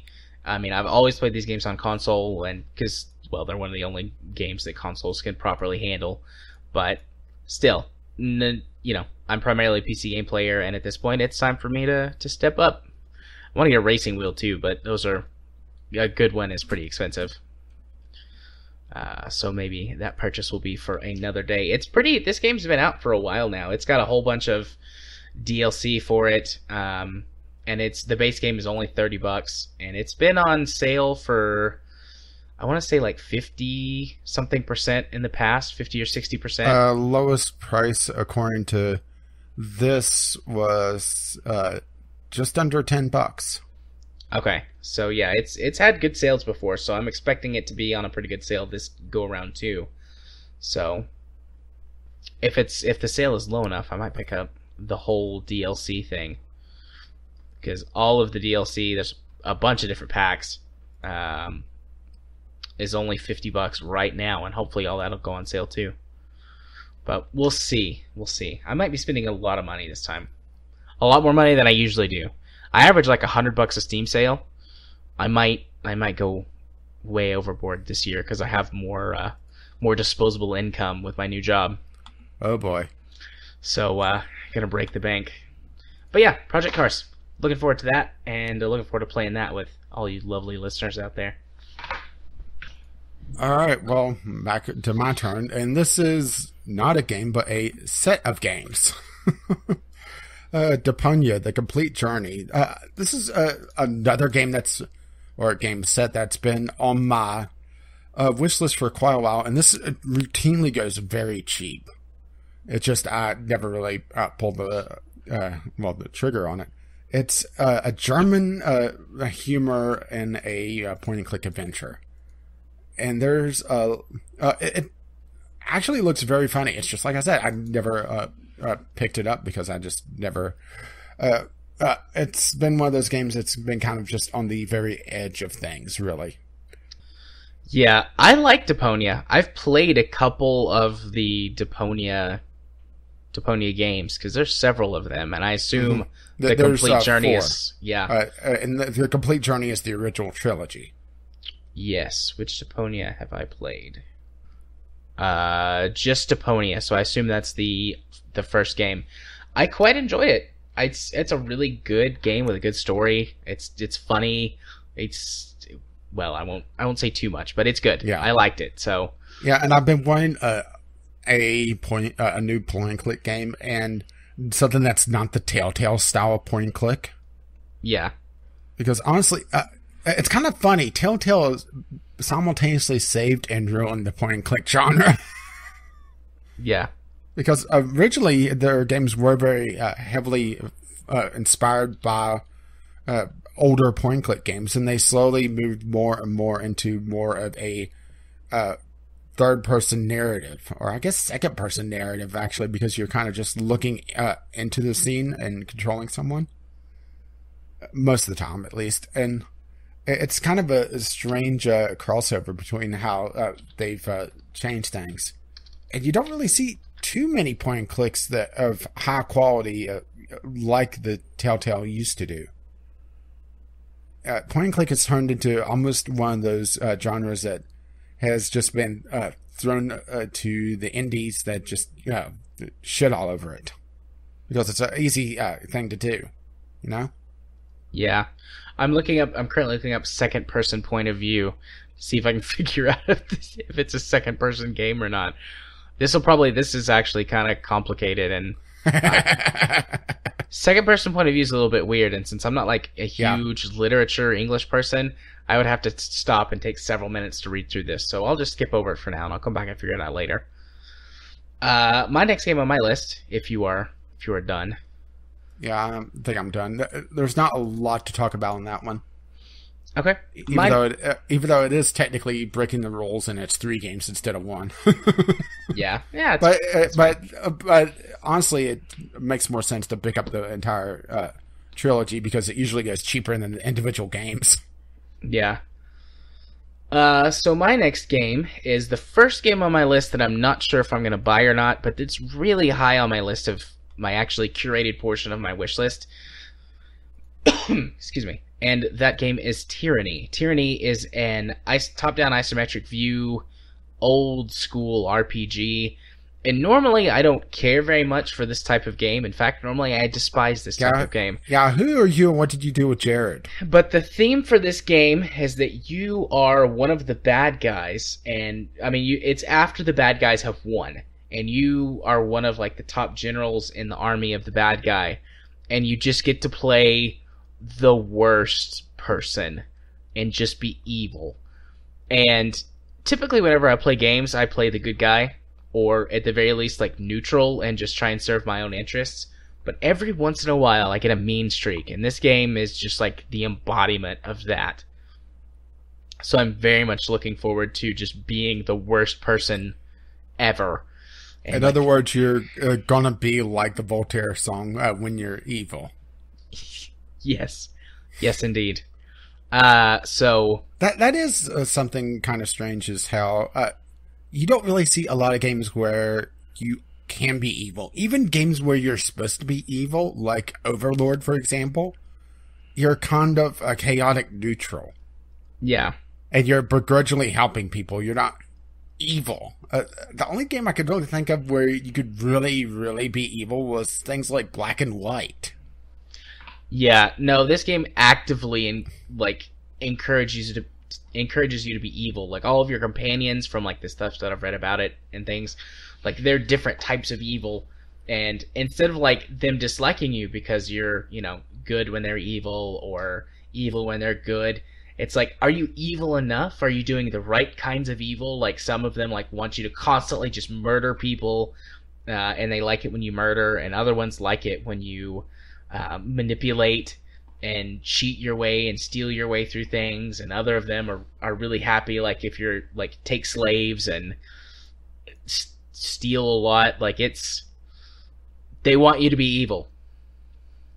I don't even know if you can be good. Well, what if I murder then steal their stuff? Yes. And more. Anyway, get so yeah. Stuff. Want stuff. Yeah. This game has been out for about a year, I think. I know it came out sometime last year, so I'm hoping for a decent sale. It's, as far as I know, it's not had a really good sale just because it's been less than a year old, and it was very well critically received, so it hasn't really needed to be cheap. But I'd probably pick it up, depending on how the rest of the games on the list go, for like the multiplayer and all of that jazz. I'd probably pick this up for about 50% off. Let's see. Lowest sale price I'm seeing was $22. Okay, so it has been 50% off before. That was during the last Steam Summer Sale. Okay. So it has been 50% off before, so my wish may come true. I might get it even cheaper than that. Who knows? Gaben knows. Our Lord and Savior, Gaben. Lord and Saver. Super Saver. Alright, so what's the last game on your list? Okay, the last game on my list, it was one I just pretty much randomly grabbed. That looks interesting. And I think you said about the same thing about it. Is Stable Orbit. I have a lot of early access games on my list, don't I? Yeah, I mean, we both do. But Stable Orbit, like I just mentioned, is an early access title where you are managing the International Space Station, essentially. Or, an International Space Station. And trying to keep astronauts alive and build onto it. It seems like it's still fairly light in content. So it's still very early, hopefully very early in its early access phase. And, well, it's one that I'm going to keep an eye on. I'm not sure if I'm going to pick it up or not. It seems like I always have, like, a space game that I want to look at. I may pick it up and find, a game-breaking bug where, oh, look, all the stations are dropping out of orbit. Yeah, that was Celestial Command last go-around. Yeah. I wonder if they ever fixed that. I don't know, it's been a while since I played it. It's been about 6 months, so I should probably play it again. And I will say that this game does look very pretty, that they go for a very nice art style. Not quite realistic, but close enough to it. But then again, realistic space stuff isn't exactly tough to make geometrically. Yeah. It's a lot of cylinders, a lot of tubes, and some antenna bits off the end. It's a series of tubes. Oh my god, it's the internet. Okay. Yep, it looks good. It looks pretty and it looks interesting. Good might be the wrong word to use, but yeah, it's in like I said, that it's off my that's interesting group. But the thing is also, let's see, this is pretty much all the developers made. They're part of the Founders Pack, which is Green Man Gaming's publishing early access games. And some of their stuff is not that great in that. So, yeah. As a matter of fact, this is the only game that is not just a random open world survival game. Yep. Cool. Well, the last game on my list is Tom Clancy's The Division. I love looter shooters, and I love this new-ish genre of like online MMO shooters. And we have a couple of friends who play this game, and it's been on my list for a while now. It's been down to like $20 a couple of times. So the last time it went on sale, I think I wanted to get it, but for some reason I missed the sale or something, and I didn't buy it. So as long as it has a good sale this time, I mean, you never know, but as long as it has a good sale this time, it's still full price as well. Yeah, it's still a $50 game, but I wholeheartedly intend to buy this go around, and I think I even put it on the multiplayer list. So yeah, as long as the sale price is good, I'll definitely be picking it up. Yeah, I tried this and it was okay. I had some performance issues with all the fire areas, which unfortunately, because of the way the game is designed, you're forced to go through. Yeah. I mean, it was all right. It's not a game I would rush out to get. Yeah, well, I mean, it's been out for a couple of years now, so if you're picking it up, you're not rushing. Yeah. But well, did they ever figure out who created Dollar Flu? Because that sorry. But so yeah, that's my 5 games that I've kind of got at the highest on my radar right now. Mine's more just, those are interesting. Yep, and next week, or maybe the next week, whenever we talk about all of the games that we bought on the Steam sale, none of these games are going to be on the list. Oh. Or maybe one will be like, yeah, I picked this up, ran like shit, and was shallow as hell, refunded. Yep. Or picked up stable orbit, the station dropped out of fucking orbit. Orbit's not so stable, huh? Oh, I still can't believe Celestial Command did that to me. Yeah, it's still getting regular updates. The last update for Celestial Command was June 6th. Wonder if they ever did fix the whole dropping out orbit thing. Don't know. I'll have to check it out. Maybe this week. Maybe not. I don't know. I got a lot of games I need to check out, so we'll see. It's only $10, so yeah. All right. Yeah, it looks like still maybe an issue with some things. Yep. Well, there's people complain about it, but then there's the dev saying, I'm not currently aware of issues that causes a ship to drop out of stable orbit. Fancy. Well, we've been going for a while now. Do you need a break? Not particularly. Well, I'm low on water, but yeah. I could keep going if you can. Oh, can I? Wink. All right. Well, then let's go ahead and move on to our first news topic. And boy, did we go a lot longer than we estimated for our games. Although, I'm not going to lie, I figured we would. Oh, my. But our first news topic, as soon as I scroll up to the topics list, it's way up there this week. Take-Two Interactive issues a cease and desist against Grand Theft Auto 5 modding tool Is this Open 4 or Open IV? How do you... Open 4. Okay. So this was a mod tool originally designed for GTA 4 that also worked with GTA 5 eventually. And actually, Max Payne it also did stuff for that as well. So this isn't just GTA 5 that they're shitting all over. It's GTA 4 and Max Payne. Okay. I did not realize that. I did some research on this topic. Yeah, I've read a couple of articles and just heard people talk about it in general. I did not do any hardcore research. I knew we would talk about it. Well, I wanted to find out exactly what Open 4 was because a lot of people were talking about how this body tool was being pulled down, but not really exactly what this was. And just how absolutely full of shit Take-Two is. And turns out, about a 50-pound bag stuffed into a 20-pound. That full. That's pretty full of shit. Yeah. Their main argument about taking down this mod tool is to, well, protect their shark cards. I mean, let's be perfectly honest. Their main argument was that it was being used to cheat online. Bullshit. Simple. Right. Because the mod tool itself actually disabled you from going online with it installed. Yep, I was aware of that fact. And honestly, looking at this and thinking back, all those of 2 weeks ago where Take-Two was talking about how they wanted to monetize their consumers more, I think we have the issue here. It was actually preventing people from going online.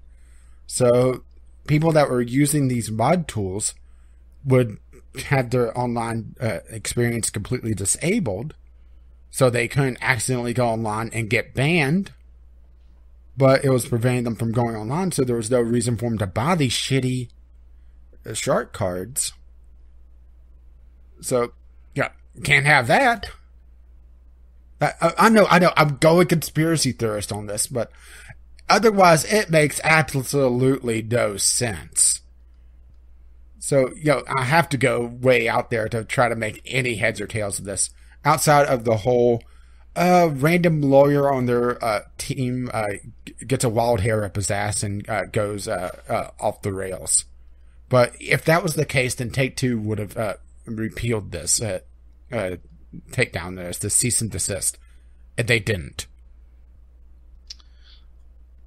Okay. Yeah. I'm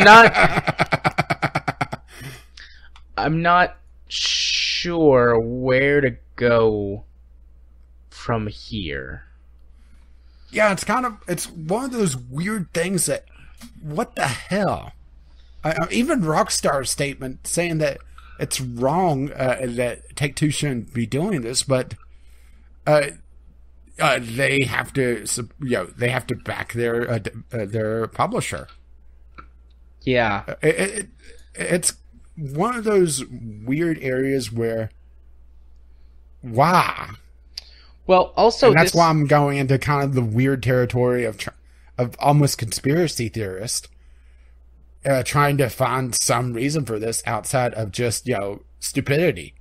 But maybe that's the whole thing, is that I shouldn't be contributing this with malice when incompetence is just as good an answer. Yeah. Well, the main reason that I'm like, we put that we would talk about this for a while, but once you actually start talking, I got to thinking, like, this is a big deal, but it's a big deal, but there's not a lot to talk about because the mod tool Open4 is gone. They don't have the money to fight this, and they said that it makes no sense to fight this because they can't get a monetary gain out of it. It's just wasting their time to do it. So they shut up shop. They shut down. And they're in the show notes, I'll have a link to a copyright lawyer saying that that Open4 has every right to exist because mostly due to an implied license from Take-Two allowing them to operate for so long.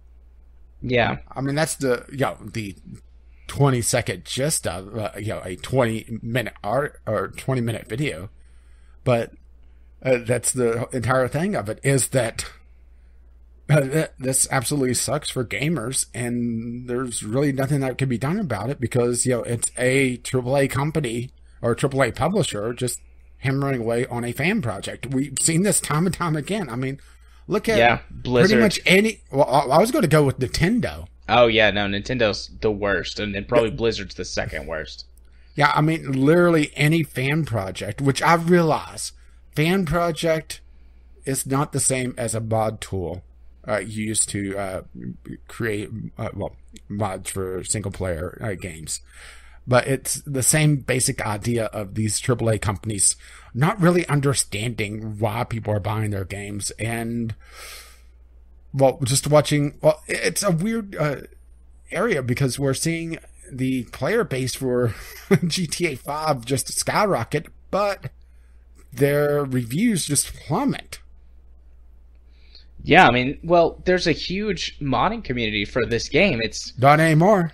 well, no, but I mean, it was especially on the PC market. Like, I mean, that's again Grand Theft Auto. While perhaps not as big as the Elder Scrolls series or the Fallout series, is a game that has all of these games have very long tails because of the active or the once active modding community. I mean, this wasn't the only modding tool. This was only the most useful and the biggest. Yes. There are a couple smaller ones out there. And I'm not going to pretend that this has completely broken the back of the modding scene for GTA 5 and GTA 4, you're not going to see any updates. Most likely, they'll break the mod tools that are out there for it.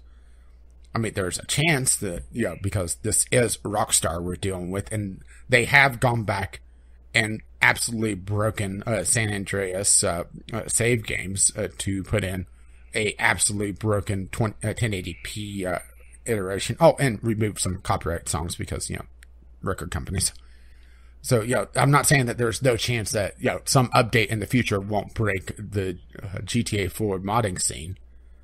But, it's just, what the hell? It seems less likely that would happen, but not impossible. Yeah.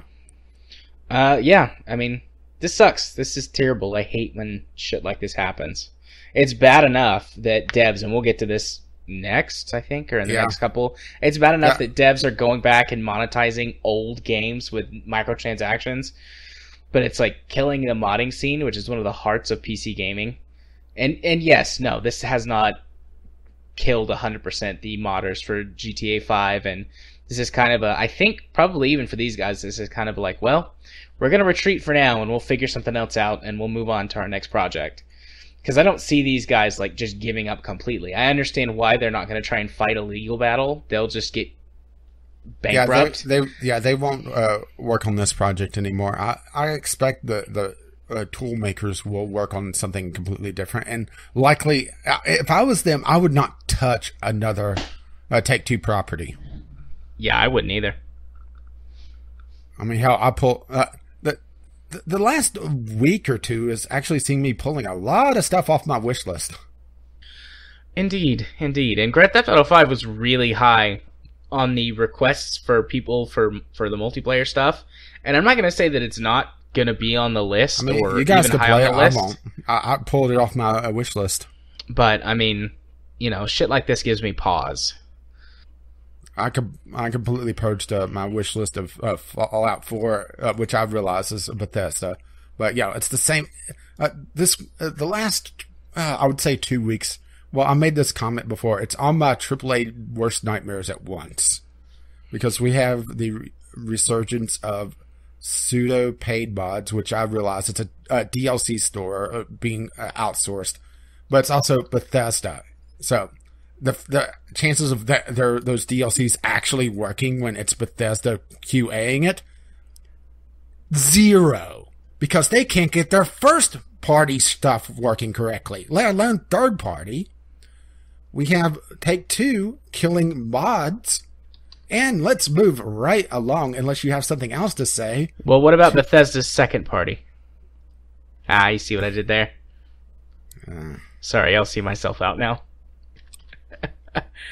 Oh, carry on.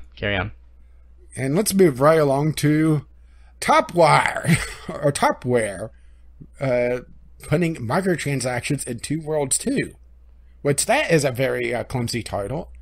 Can you imagine Two Worlds 2 on the Xbox X? Oh, that's terrible. That's just the worst. You're right. But anyway, they did a engine update on their game, and the big thing out of it was that they disabled the console, all the console commands, and added microtransactions. 7 years after that game came out. Yep. So, first of all, the Two Worlds series was never very good. The Two Worlds series, or were there 3 games in it? There's at least 2. There might be 3. Anyways, it depends on how you break it down, because Two Worlds 2 saw a pretty big expansion, and they have given away Two Worlds at least Two Worlds 2 several times. Okay, but well, those games are like campy and bad and stupid, and I really enjoy them for all of those reasons.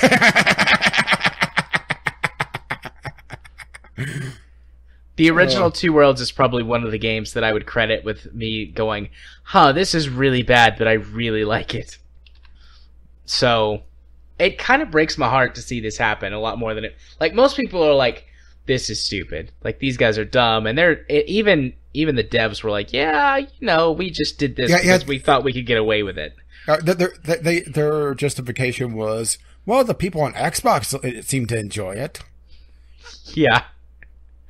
So, but it does break my heart a little bit because I actually really liked these games. Probably one of the few people who did. Yeah, I think you are the president of their fan club. Although, honestly, it's not like I was ever going to go back and play it again.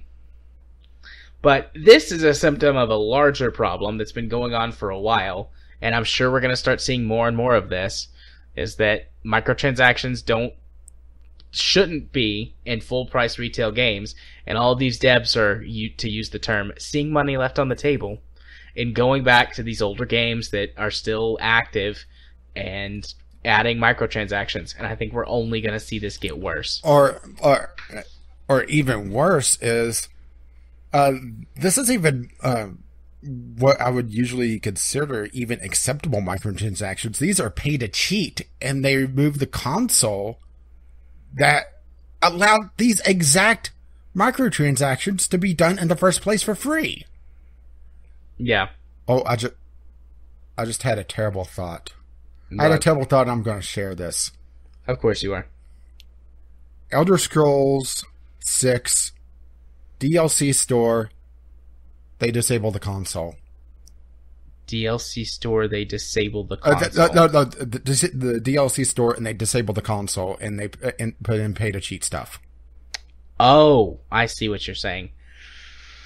Oh, I hope not. That's about all I can really say about that. And the fun part is that a lot of people were complaining about the removing of the console commands out of Two Worlds 2. Mostly because the game is a buggy piece of shit, and you actually had to use some console commands to actually be able to finish the game. Can confirm that is true. It's real bad. It's real bad, guys. I just happen to like it because of its badness. And also because, well, I'm weird. You have you have a low tolerance of quality. I have a high tolerance for bullshit. Yeah, and I have a low tolerance for bullshit. Indeed. And I have even a lower tolerance for corporate bullshit. My tolerance for that's not quite as high as just general bullshit. Anyways. Yeah, this is stupid.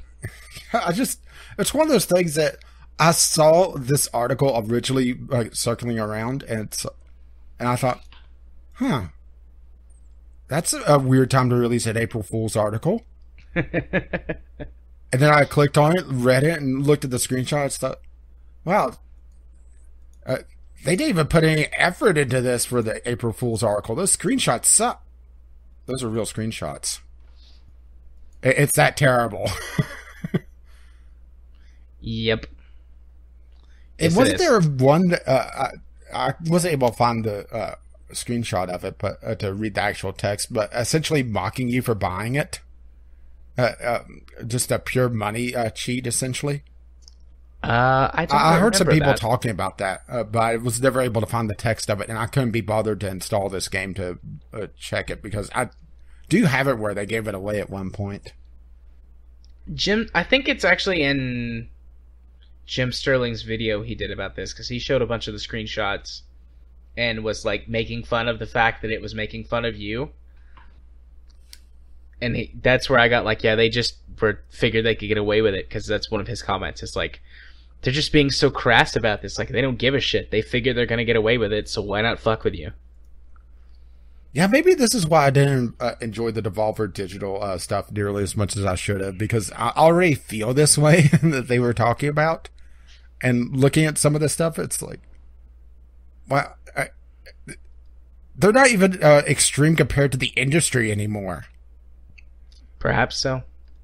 Perhaps so. Just wait till we get the earliest access games. Oh wait, too late. Yeah. I mean, I think you had one earlier. I was gonna say I had one of those. I had one of the earliest access games. Oh.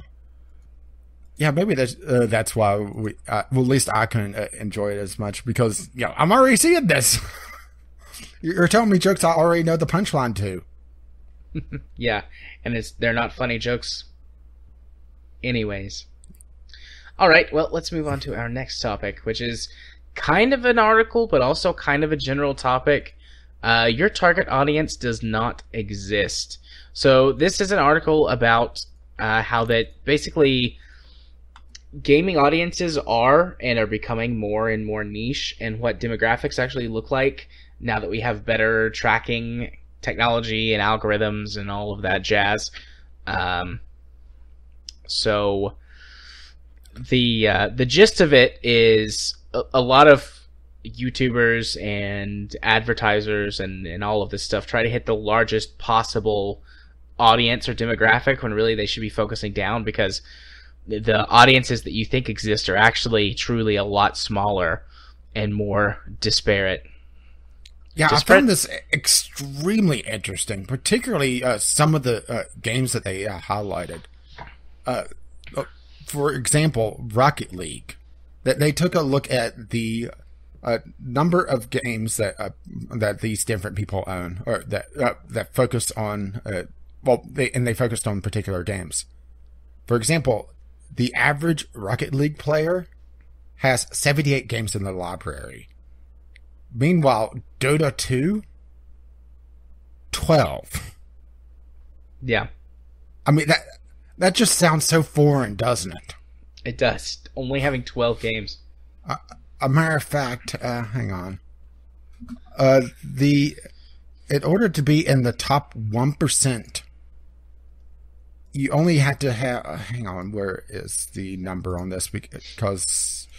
in fact, the 1% of Steam gamers own 33% of all copies of games on Steam. 20% of Steam gamers own 88% of games. That's absurd, isn't it? Yeah. So let's see. To be a member of the 1% group of the Steam gamers, you have to own... actually, do you want to guess how many games you must own to be in the top 1% group? Did you read that in the article? No, I missed that, or I forgot about it because I read this the other day. Well, it is an extremely high number. I don't know, 1,500? 107. Really? Wow, so you're like point zero. I'm a 1%er, and you're a 0.01%er. I blame review copies. Yeah. But... what this is really talking about is where game companies are looking at... okay, well my big example for this will likely be the WoW killer. Remember years and years and years ago when WoW was a big thing? I realize it still is, kind of, but when it was a really, really big thing, and you kept seeing all these MMOs pop up being the next WoW killer because we're going to be like WoW. But they failed to realize one key thing is that there is a time investment in these games. And people that spent hours and days and years in these games do not want to jump ship because of that time investment and that their friends are already playing those games. The sunk cost fallacy. Yeah. But, and for something like an MMO, I'm not sure if you would really call it a fallacy because it takes a long time to get anywhere in those games. Yeah, well, I mean, it's still the sunk cost fallacy, but I mean, they prey on that. Those games prey on that. Like, if they can get you hooked and get you playing long enough, you're less likely to leave because you're invested and you don't want to leave it because, I'll lose everything. Mm-hmm. But really, and I mean, if you love the game, then keep playing it. But really, you're missing out on things that you're not doing because you're sticking to this one thing that you don't enjoy as much as you used to, but you don't want to leave it because you have so much invested into it. Yeah, true. That's the sunk cost fallacy. And I definitely felt that when I was playing WoW towards the end, just because I was with a group, I was with my guild raiding until raiding no longer became fun for me. Yep. The only game I've ever struggled with that with is EVE Online. EVE Online every once in a while drags me back in because of that. You have no problem quitting EVE. You've done it several times. Yeah, I've quit EVE several times, guys. I can do it whenever I want to. But the WoW Killer is probably the big example I can think of just off the top of my head of these games are building around an audience that just does not exist, because you do not see a former WoW player that wants to play a WoW-like game that isn't playing WoW, or at least often enough to build a new audience off of. They talked about how the individual game distributions between these games. Torchlight 2 owners own 117 games on average. Counter-Strike Global Offensive owners, 40 games. Rocket League, 78. Dota 2, 12. Which Dota 2 may be a bad example because it is a free-to-play game, and it is the only free-to-play game on this list, or on these graphs I could see. But that's also people that are getting in just to play Dota 2 and don't care about anything else. And I've seen so many accounts like that. Yeah. And it made me really think of the different types of gamers. And I could really think of, really three. You see, I guess monochromatic would be a good example, or a good name for it, where it's someone that focuses on just a single game. Yep. That would be my mom. The Dota 2 player, the WoW player, the Rocket League player. Then you have the nomadic group, where it's the people that are in a particular genre, but it hasn't been established well enough. The open world survival genre is probably the best example of this right now, where we are maybe seeing the establishment of it now with PlayerUnknown's Battlegrounds, but before that, you kept seeing things like Rust pop up, Stopping Lands, Conan Exiles, and kept seeing these essentially the same games pop up time and time again with a slightly different skin. Maybe dinosaurs, maybe not. Maybe zombies, maybe not. But when you get down to it, they're essentially the same game, or the same skeleton of the game. And these groups kept going between the different games, trying to find a game that will actually stick.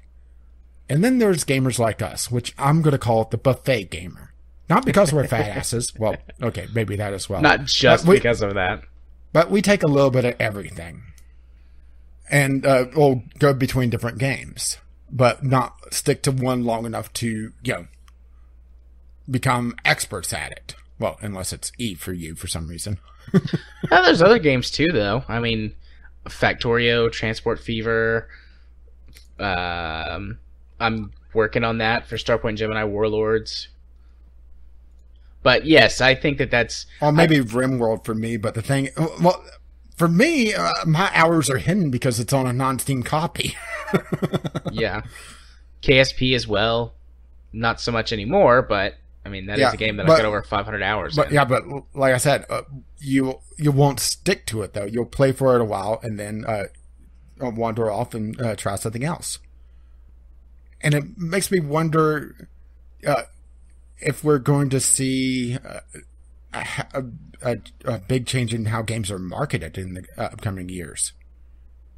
Because right now, we are seeing these kind of targeted by genres, where they keep trying the sports genre, for example. EA was very bad about this during E3, where they kept talking about sports as a more blob nebulous thing instead of, okay, here's your football game, here's your other football game. Oh, sorry, American. Actually, they didn't do baseball, now that I think about it. No, I don't think so.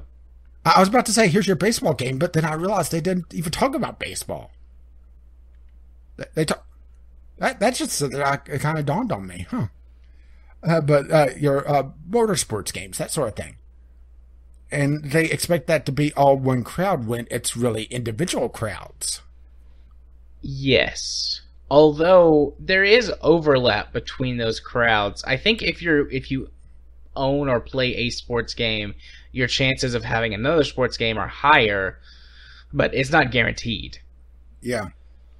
I think that's the big problem that they make, because instead of saying, well, they're more likely to, they say they will. But that's not how that works. Well, they bring up in this article things like the MOBA crowd. There's no such thing as the MOBA crowd. There is the Dota players. There's the League players. There's the Heroes of New Earth players. Yeah.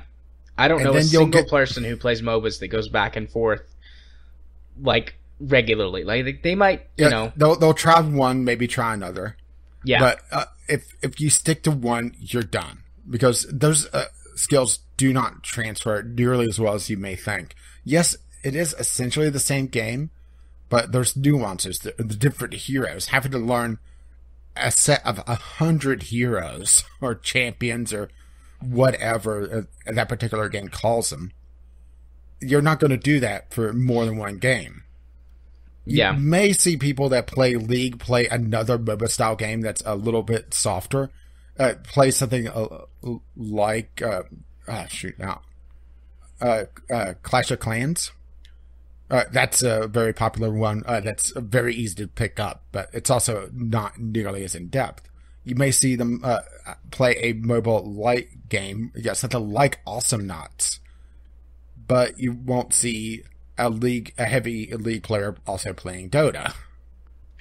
Yeah. Typically not. I mean, you know, there's exceptions, but typically not.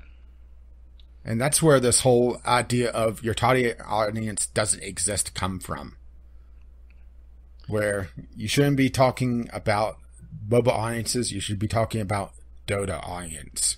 You shouldn't be talking about core gamers, you should be talking about your FPS gamer. FPS is probably a better example of a game genre that sees a lot of crossover.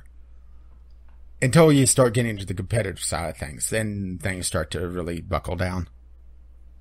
Yeah. This was a very interesting article. I really liked this. It really broke down. I didn't realize just. I realized just how tight Dota 2, and I would imagine Team Fortress 2 is probably the same. But things like Rocket League, I wasn't expecting. Or even Torchlight 2. Yeah. Yeah, and I kind of extrapolated it even further. Like, I was talking about YouTube stuff first, and that doesn't really come up in this article, but, I mean, like, that applies there. And I've had those thoughts and conversations and studied that sort of thing. I mean, this doesn't surprise me, but as a therapist, I've had to study sociology and in-grouping and things like that. So, like, just seeing it, I'm like, oh, yep. Get it. Totally get it. I'm kind of inoculated from that because you and I are personally, because we just, like, go for games. We just play games. Get games. Want games. Yeah, and we play all kinds of games. And we've got things that we prefer and things that we'd rather not play usually, but in general, we're like, we'll play anything. So. Yeah, that's where I came up with the term buffet. Yeah, no, that's really good. That was a really good one. Yeah, and it does cross over to other things. Well, you brought up YouTube, where my viewers for RimWorld won't watch, mostly things like Divinity Original Sin. Those are two very different games. Yeah. There are very few channels on YouTube where I will watch everything that the channel puts out. I mean, there's a few that they only do one thing, or maybe two things, and I like both of those things. But in general, I don't watch everything that every YouTube channel puts out. Oh, good luck if you try to do it with mine. Mostly because you'd get sick of me. I mean, I don't get sick of you now. I spend a lot of time with you every week, on average. Poor Jared. Yeah, it's fine. So, yeah. Let us move on to our final topic, a bit of a palate cleanse, although this was a pretty good palate cleanse, I feel like. But we expected a lot more, I think, vitriol for our previous two news topics than we did. But for our final topic this week... Oh, trust me, the hate is there for Take-Two. It's just, it's more of dumbasses. Right. But yes. And removing things from my wish list. Sad day. Hey, look at it this way. They're saving me money to go buy indie games. The way the AAA and some AA companies are going, I may as well just buy a beret and a turtleneck and be an indie tart at this rate. Be a hipster. Get some plaid, horn-rimmed glasses. Yes, I only buy indie games because the small developers and things. I think we may have... hang on, let me hunt down... continue talking, because I think I might have my thing I'm going to put for the Twitter this week. Okay. I don't know what to keep talking about, because I was about to move on to the next news topic, but I feel like you're going to interrupt, so maybe we shouldn't start talking about Nintendo. Oh, you just want to have a big silence here? Yeah, I'll cut it out. Okay. I found it. Courtesy of Edmund McMillan. So you know where this is going. Okay. That's cute. You will have to put that in the show notes. I think that's going to be the Twitter for this week. Fair enough. Anyways, let's move on to our final news topic of the week. Nintendo. We reject politics. Fans should just have fun with our games. So, some SJWs, probably, have got their panties in a wad. Probably it is. I joked about this during the E3 conference, calling cultural appropriation. Well, you know. Yeah. So, yes. There are some people making a big hubbub about the fact that Mario in the new... What's it called? Mario Odyssey. Mario Odyssey is wearing a sombrero and playing a classically inspired Mexican tune. And he's wearing a poncho. Don't forget about the poncho. And a poncho. And so there's a whole bunch of people making a big hubbub about it being cultural appropriation and racist and all of this other stuff. And build that solar wall? Yeah, build that solar wall. Let's not start on that again. For those who don't know, don't know because you aren't at the pregame, got distracted, saw something on my Twitter feed and just maybe sit there and just stare. Just that black hole of intelligence. Just, ugh. Yeah. But so anyways, Reggie states that making political statements are for other people to do. Like us. We want people to smile and have fun when they play our games. And you know what? I completely agree with him in this case. Like, games absolutely can be and can make political statements. Yeah, Mario is not one of them. Mario is not one of them. And Nintendo I would say most in general, Nintendo. I was about to say most Nintendo games don't do that. I mean, granted, you may get some weird ones like Metroid the Other M, but that sucked. Yeah, that was a terrible game. Nintendo's just, I mean, they're bad at it probably because they don't ever do it. But, things like this are just like, why? Why do you care? Well, here's what it is. It's not, you can't even say that this is Mexican people being upset that Mario is appropriating their culture. This is typically white, either guys or girls, typically women though, being offended on other people's behalf. Yeah. And trying to get games to be changed. Yeah. Well, first of all, are we even sure this is Mario? I mean, this could be a Mexican possessing Mario because we have established that hats in the Mario universe now contain souls and can possess other people. So that may not even be Mario. That may be Jose. It may be Jose. Mario may be possessing the little skull man, who's there obviously to represent El Dia de Muerto, the Day of the Dead. I know a little bit about other cultures. I took a high school Spanish class and had to do a project where I made a skull man out of sugar. Well, I saw the Kerbal Space Program Day of the Dead video once. Yeah. But this is just... Nintendo is Nintendo, and they Nintendo things a lot. But sometimes they get stuff right. And this is one of those things, it's like, I'm sure Reggie just wanted to be like, look, dude, it's Mario. Why the fuck do you care about this? He's silly and he's fun, and we're not even sure he's human anymore. So just relax, dude, and enjoy the game. I'm sure that's what Reggie wanted to say, but because he was being, putting forward his nice face on, he was like, well, we just don't do political statements. And I'm right there with you this time, Reggie. Right there with you. Yeah, this was more just put on here just to laugh and shake our heads at because, yeah. Yep. And really, you're going to complain about Mario. Well, to be fair, they also complain often about Mario saving the princess. But isn't that the reason of her entire existence? The fact that anytime Princess Peach is at all competent to do anything just seems odd at this point. Yeah. I love how that they replaced her in that Mario plus Rabbids with a Rabbid dressed as Princess Peach.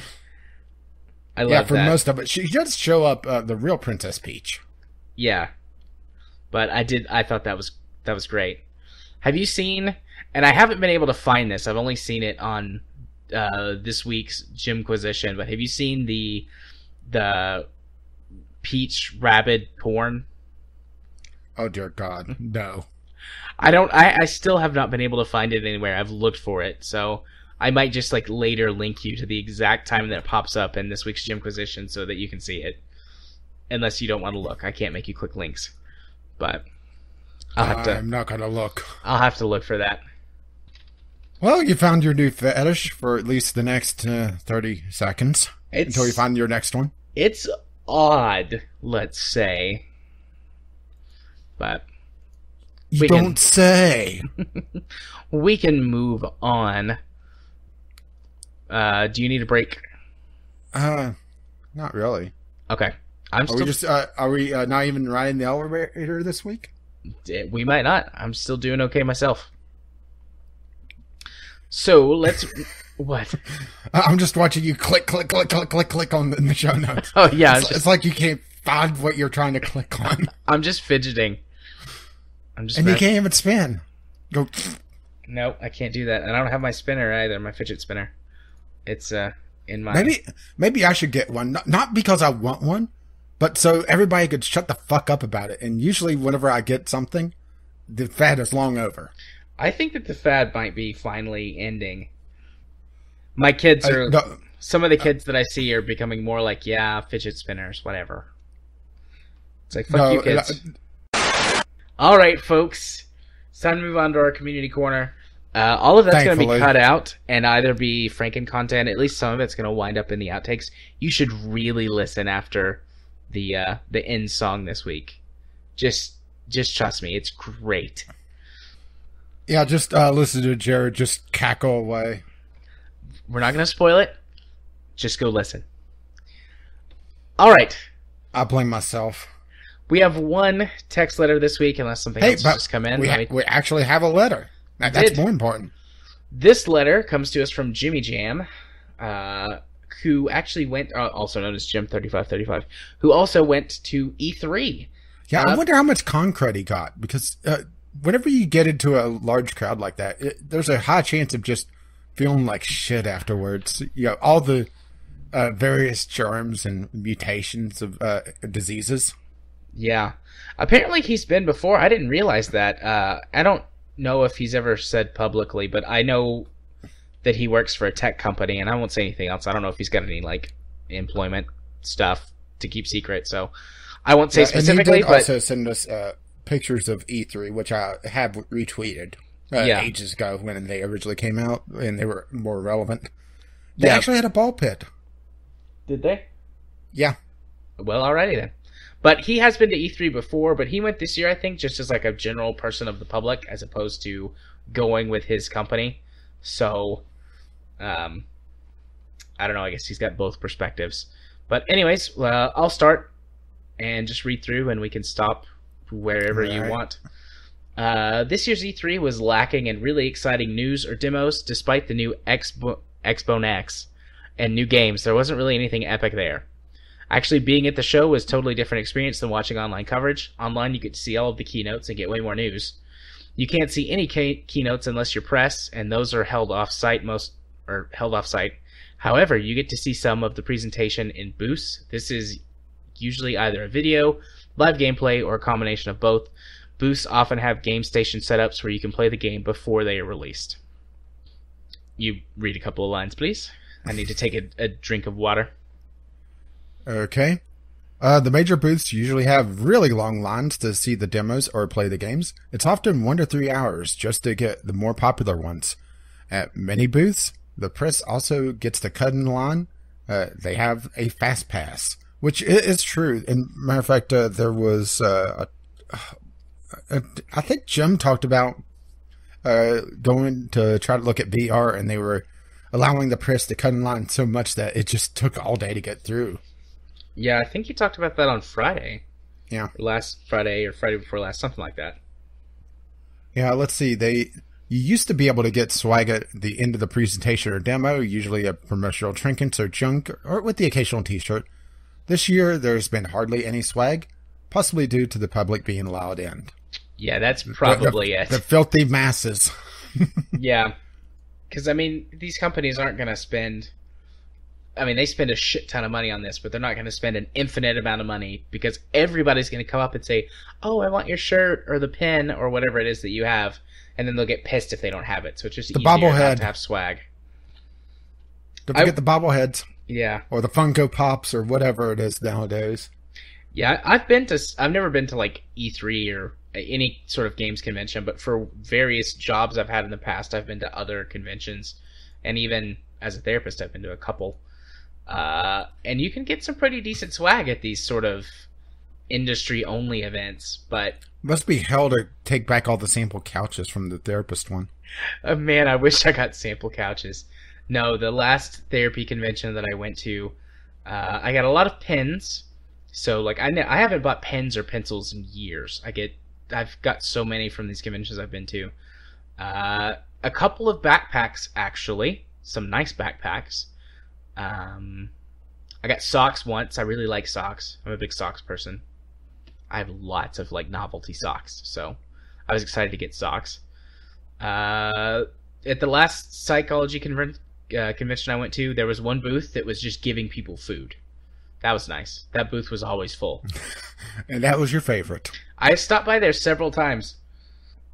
Like that was their gimmick. Like they were representing a company that you could use their service to like keep track of therapy notes and stuff like that, and they just had food. It was like, just come get food and talk to us about our service. They had good food too. It was like chicken sandwiches and burgers, and like it was different every day. Yep, I was there with my clinic, so I didn't have any purchasing power or anything. I just went by every day like, oh yes, I'm definitely interested in your software, and we used a completely different software and had no interest in changing. But it was the best place to get food in the middle of the day. Anyways, I'm way off topic at this point, which is definitely not new for us, but we should get back on track. What was the last line? At least it's not the strangest off topic we've had, at least today. Yeah. A hidden benefit of being on the show floor seems to be overlooked by most people. It turns out that a lot of times the demo stations and booths are manned by the actual game devs. One of my favorite things is getting a chance to talk to them. How often do you get to offer feedback face-to-face with the actual developers? Very rarely.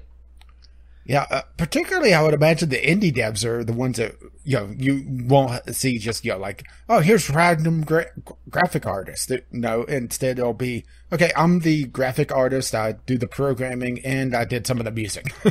Yeah, I've heard TB and others on gaming podcasts who go to these shows talk about going up to the indie booths or the indie sections. They're usually a lot more empty, and like the devs just want you to come play their games and talk to them. I would love to do that. Maybe I should get that turtleneck and beret. But not the glasses. I don't wear glasses.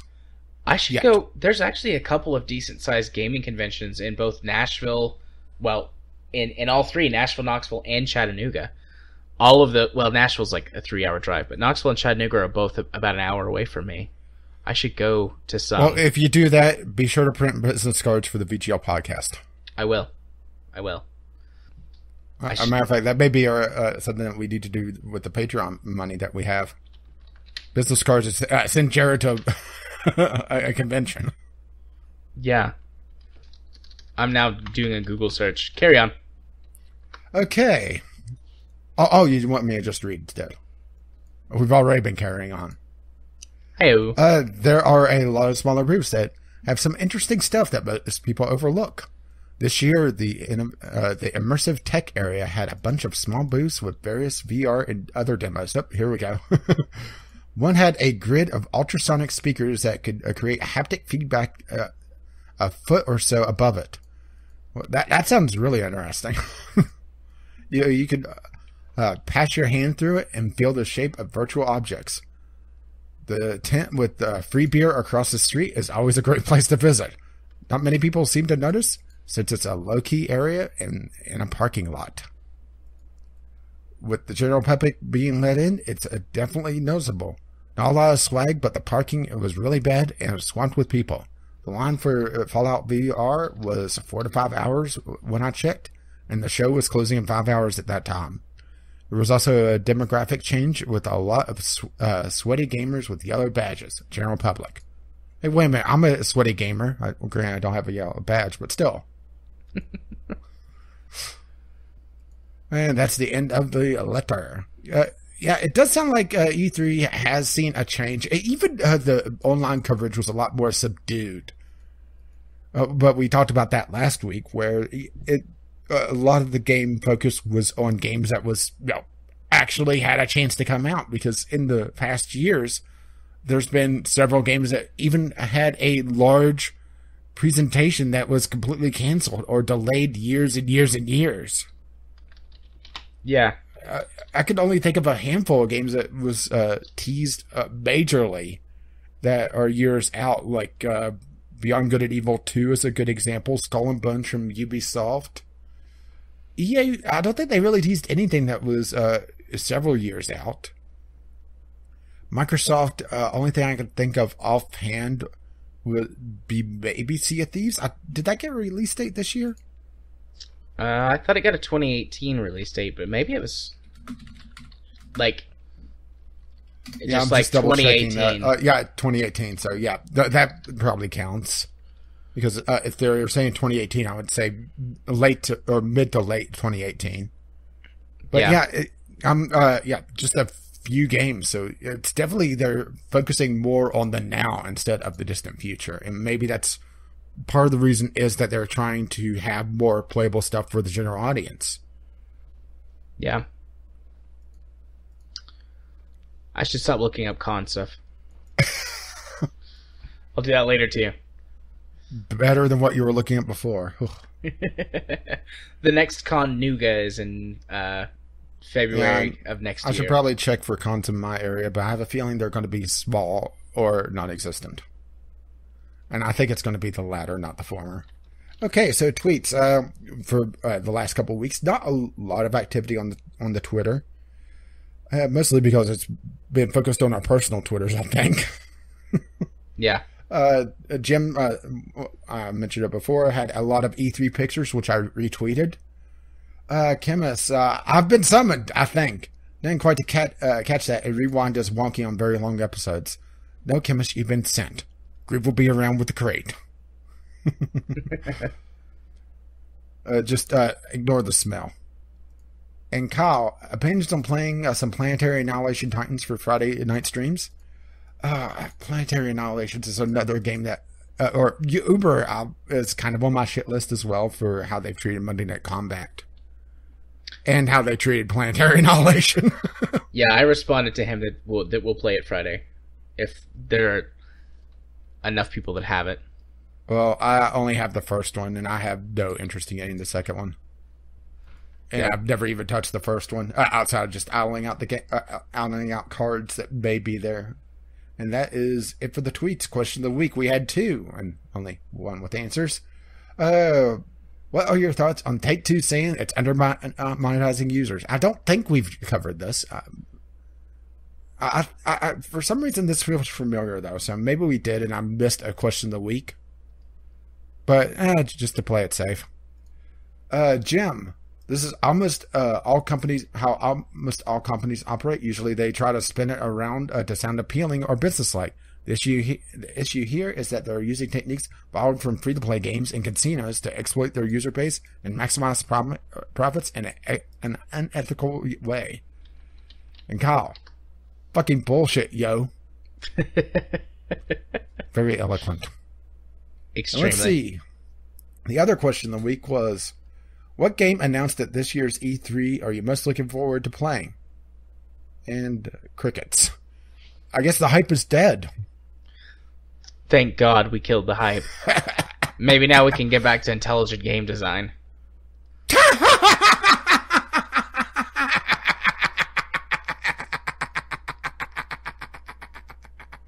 Just gonna mute all of that.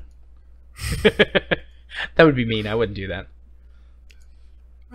Personally, I don't blame you if you mute me most of the time. But that is our community corner. If you wish to email us like Jim did, you could email us bglpodcast@gmail.com or tweet us bglpodcast on Twitter.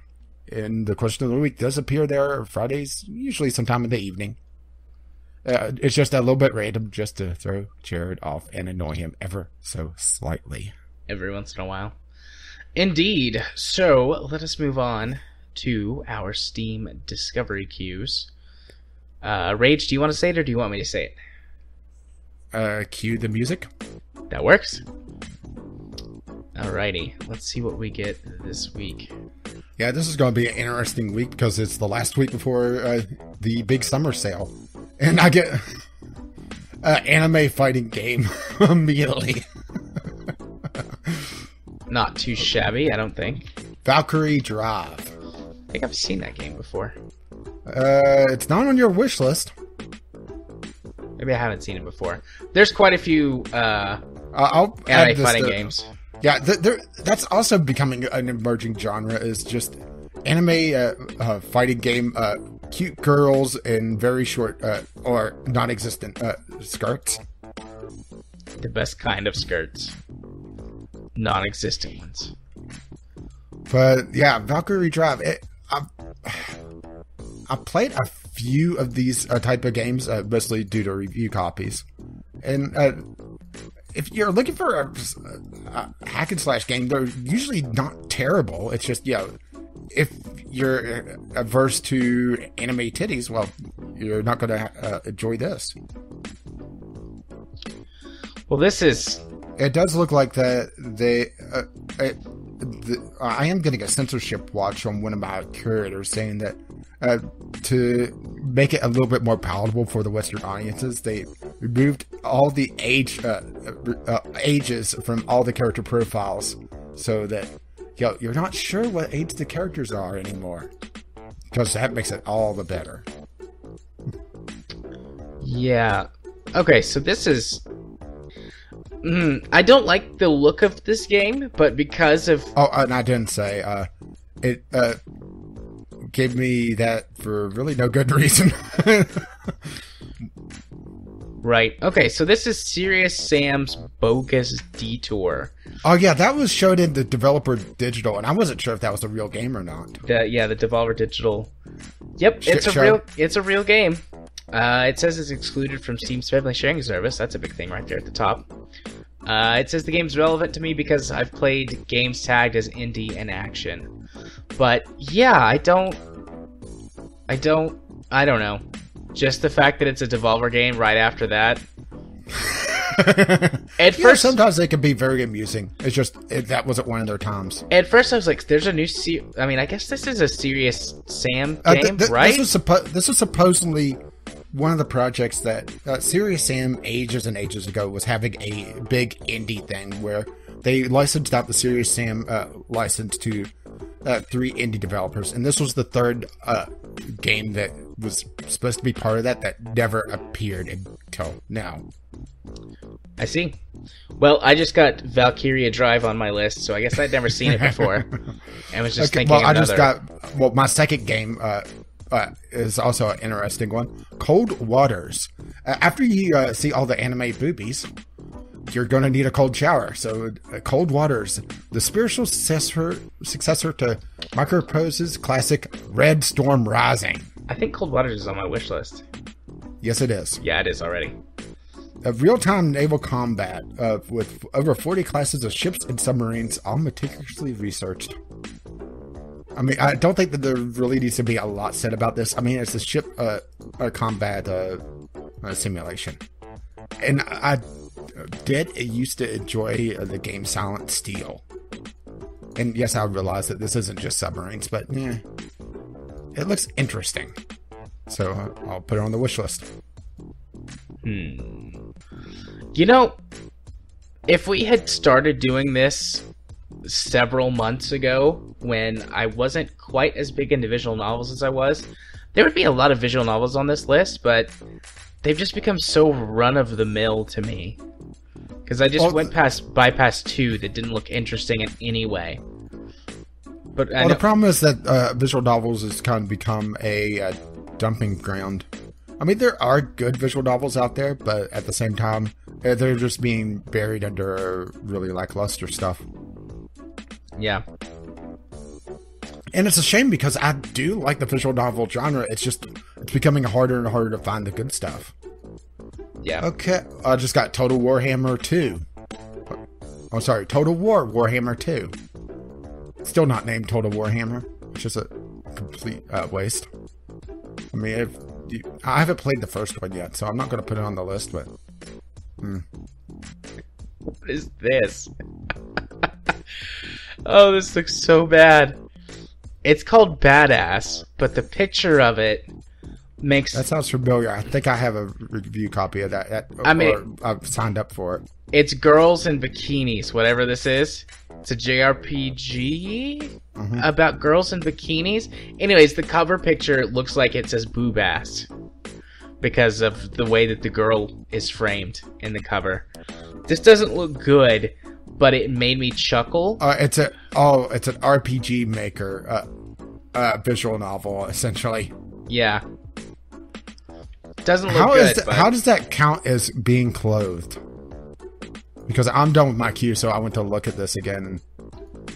I'm pretty sure that the main character is naked. Well, I mean, naked is the best kind of clothed. Yeah, but I would prefer at least decently drawn. Fair enough. I've only got a couple of games left in my clue. So you have a raging clue right now. Got it. Yeah, I do. Oh, Assassin's Creed Origins. Yeah. Skip. I kind of want to do a second one just because I got a lot of crap. I mean, you could if you wanted to. We're okay on time. Bonus queue? Sure. I just finished my clue. I said it again, my clue. My queue. My last game is Immortal Redneck. That actually is not a terrible roguelike game. It looks alright. Amazing, but it reminds... immediately starting my queue, I got a good one. What'd you get? Or my secondary queue. Alien Swarm Reactive Drop. This is something I want to play for for Friday at some point. Free to play. It's essentially a remake of the old Alien Swarm game. Okay. And it boasts up to 4 players, I believe. Fancy. Oh, sorry, tactical co-op with up to 8 players with a top-down perspective. So, right off the bat, good things. Indeed. I'm not having such luck with the first couple of games in my queue. Oh, and I didn't even mention Alien Drop. Just 3 friends have played it in a couple tags. Multiplayer, co-op, action, and free-to-play. Maybe it's not a bad idea that we had a secondary queue, huh? Yeah.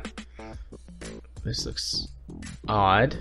Raise the Dead. Raise the Dead is a zombie experimental game. Perform research and experiments on zombies, craft potions, grow various plants, and upgrade your equipment. Your ultimate goal is to find a cure for the zombie outbreak. And it's got a very cutesy... what is the game where it's like something farmer, and you're like farming the cute little Slime balls. Farmer? Yeah, slime rancher. That's it. This looks like that, except with zombies and tomatoes. It looks cute. I'm gonna put it on the list as a good one. Well, I found one that's on your wish list. What is it? BioInk Redemption. I don't remember what that game is, so I'll have to go. Well, I just dropped a link into here. BioInk Redemption is a biomedical simulator in which you make life and death decisions, create the ultimate illness to torment your victim, or play the head of a medical team and hopefully. Sorry, I clicked down. Hopefully find a cure to save your patient. So it's essentially Plague Inc., but also the ability to play the doctors. And it looks interesting. My problem with Plague Inc. was always that it seemed rather shallow. Yeah. I'm not sure how deep this goes, but it looks worth at least checking out. Ooh. They Are Billions. Steampunk. Is this turn-based strategy game? Yeah, maybe this is also a good week to do an extra Discovery queue, because the Steam Summer Sale is tomorrow. Yeah. Well, it starts tomorrow. Oh, I just got Serious Sam Bogus Detour. Skip. Yeah, I'm getting a lot of crap now.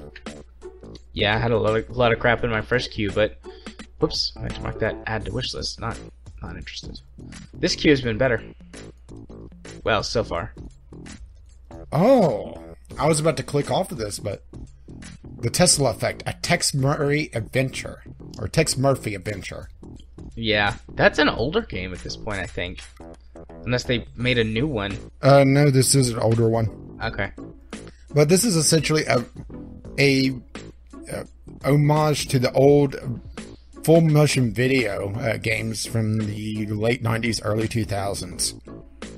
And Tex Murphy was one of the bigger ones, wasn't it? If I recall correctly. Yeah. It was essentially a sci-fi detective genre, or detective noir game, or a series of games. And this is essentially a reset of the story. No, it's a continuation of the older story. Well, kind of a reset, because doesn't he have amnesia, so it resets his memory?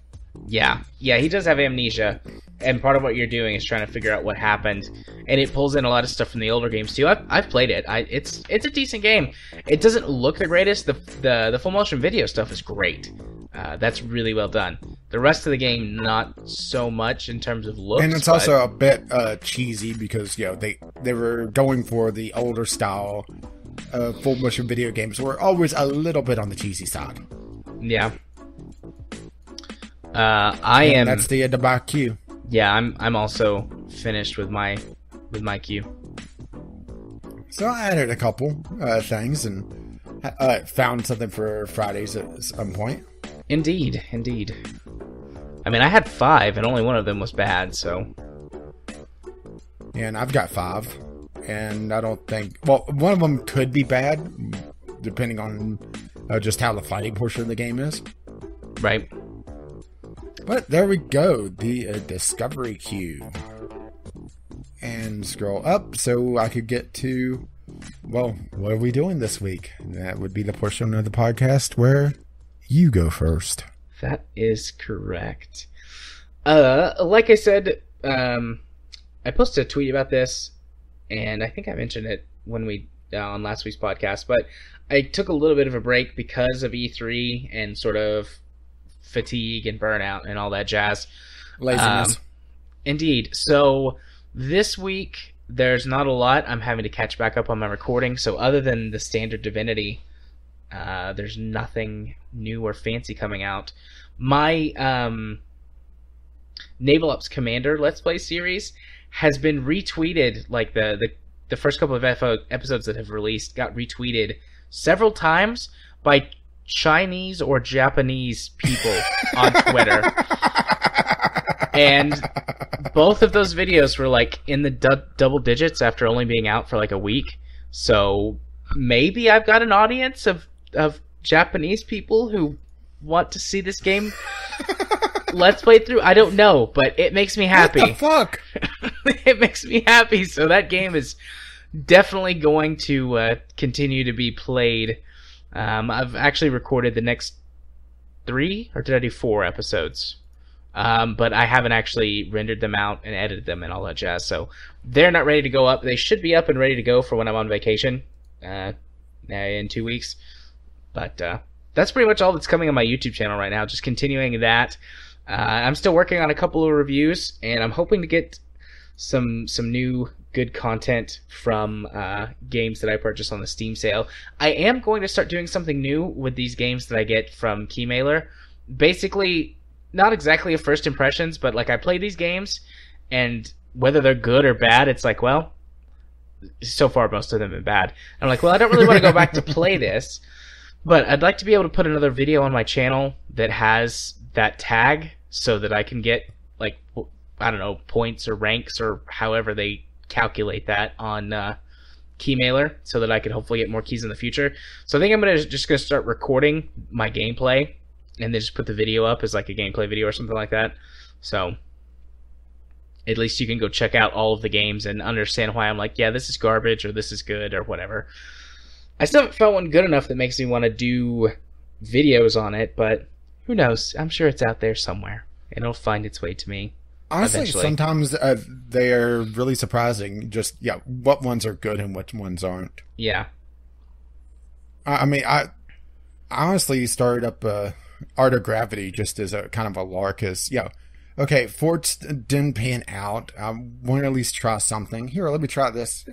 Actually, this isn't that bad. Do I have problems with it? Oh, yeah, mostly because I'm me, but also, maybe it's just me, but if I like something, I'm almost harder on it because I want to be as objective as possible. Right. But also, maybe it comes down to the whole thing where, okay, I'm enjoying it, so I'm, a little bit more relaxed, so I'm able to focus on the game some more and spot, okay, well, it doesn't really have an options menu. Level select is non-existent. Some of the camera angles could work a little bit better, but overall, it's not bad. I mean, I'd buy that for $1. I'd buy that for $1. And guess what? It's $1. But if you want to see that content and whatever else I come up with and put on my channel, you can do so by searching for Gaming Psychologist on YouTube. I almost got to 100. I was at 99 yesterday or the day before, and I went and checked earlier, and I'm down to 98, which makes me sad. But in my mind, I'm going, those Japanese people are subscribing to me on YouTube, and soon I will have millions of chibi followers. Probably not, but... Oh, here, I'll get rid of them all. Bonsai! If you want to follow me on Twitter, where you can see me tweet about all kinds of things, political, non-political... Oh, I peaked my microphone badly there, didn't I? Yes, you did. Anti-Microsoft... Oh, I didn't tell my Microsoft story. Fuck you, Microsoft. Windows 10. So, all right, I have to say this. So, whenever you buy a very expensive piece of technological equipment, particularly one that has a disk drive in it, you expect to be able to put disks in your drive and play them natively because of some codec or something that exists within the OS. It's been that way for years and years. Well, that's not true in Windows 10 if you do a blank install that's not an upgrade from Windows 7 or Windows 8. In order to get Microsoft's new DVD player app, yes, you heard that right, DVD player app, you have to spend $15. And I promptly said, fuck you, Microsoft, and went and downloaded... You have to spend 5 seconds to download VCL. You mean VLC? Or VLC. Speak yeah. well, I do not. Yeah, so I promptly said, fuck you, Microsoft, and went and downloaded VLC Player. I posted a very, very angry tweet about that the other day. You were like, man, I thought I was supposed to be the angry one. No, the angry swearing one. Yeah. I mean, get it fucking right. Anyways, on Twitter, if you want to follow me to see me tweet about all kinds of things, you can do so at JMA4707. If you want to watch me stream games on Twitch, which I do on Friday nights usually, you can do so at twitch.tv/jarthur4707. And then I also host or co-host another podcast called Straight as a Pretzel. You can see that on my YouTube channel. You can also go to straightpretzel.wordpress.com, I think is right, to actually see Dink. the site and get the audio for the episodes from there. I think that's everything. So yeah, what's going on for you and your stuff? What? You're not going to ask people to add you as your friend? You're right. I forgot about that because I tacked on the straight as a pretzel thing. If you want to be my friend on Steam, I accept all friend requests on Steam. So far, everyone's been nice and cool, and we have good conversations. And here lately, they've been telling me multiplayer games that they want to play and that I should play. And you can be my friend by sending me a request on Steam to jarthur4707. And if you're his friend on Steam and want to let him know that you've listened to this podcast, tell him the word lullaby. That's a good one. That's a good one. Lullaby. In honor of you needing a nap. Indeed. And pushing us back a day. And I had a good nap earlier today. What about you and your channel, though? What's going on for you, buddy? Things are pretty much stable right now. I'm back up to full power again with all my series running.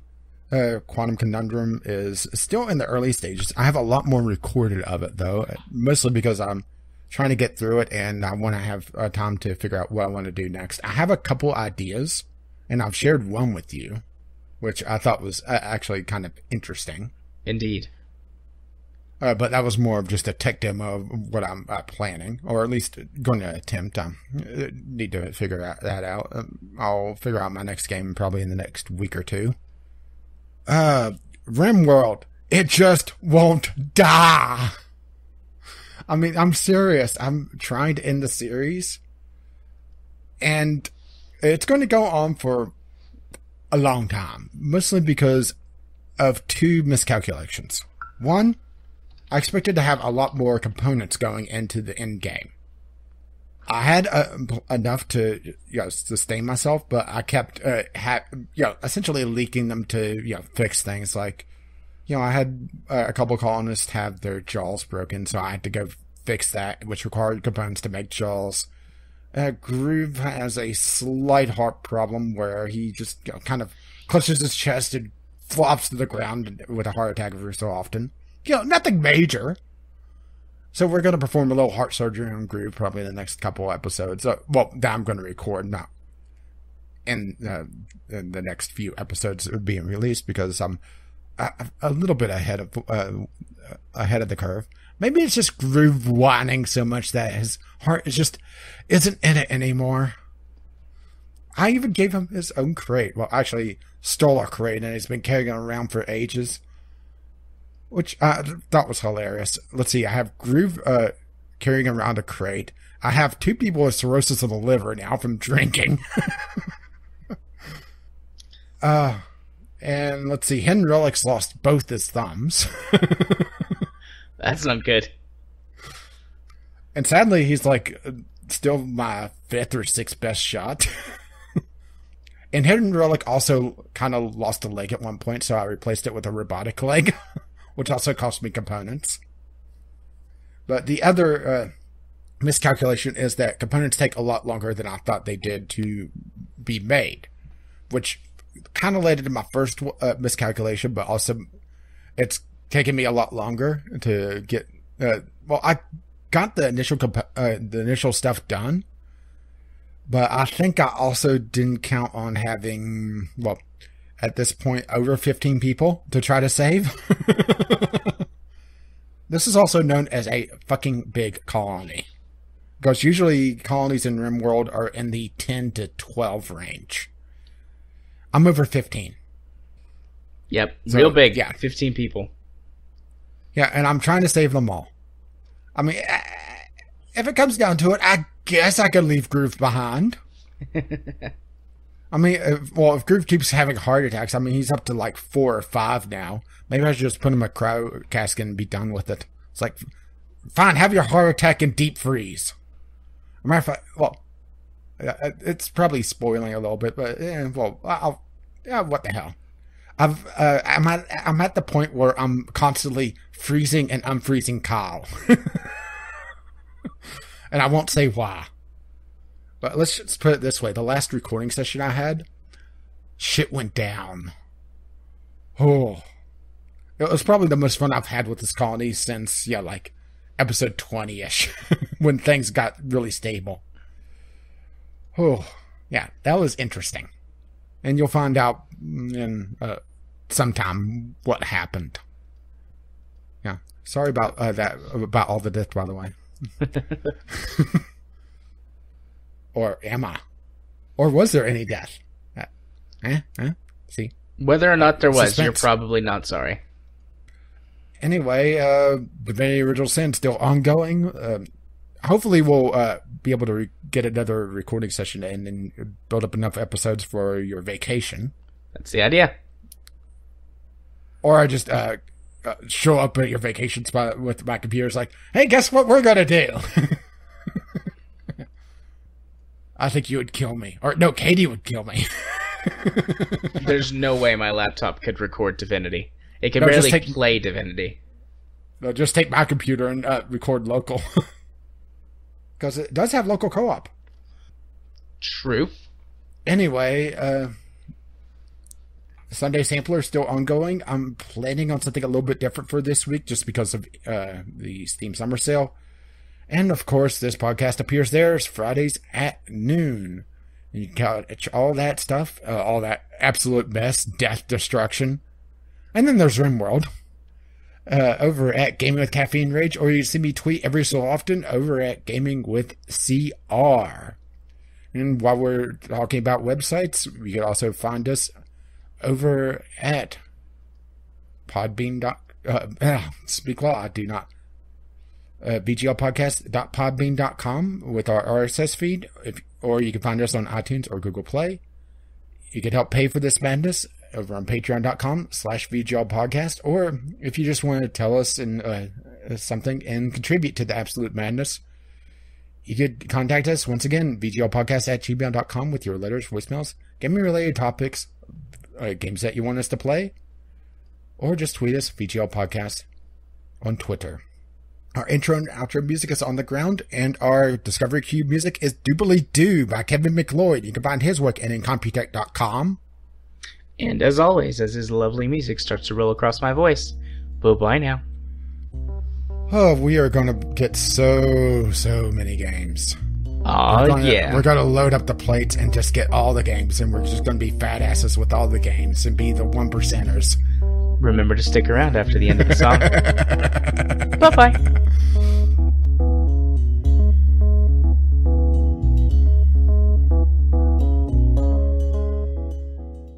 You mentioned the rabid porn. I'm going to mention something else that I saw pop up on my Twitter feed. And it's one of those... Why? A fidget spinner butt plug. Oh, my... Oh, I have to look this up. I'm going there right now. Googling that right now. On Etsy. Fidget spinner butt plug, stainless steel, anal focus toy, random color, ADHD bondage focus, gay sexy times mature. Oh, well, this is great. We know what Jared wants for Christmas now. Sweet baby Jesus, this is great. What's some of the other pictures? I want to see a video of it spinning. glowfuckyourself.com.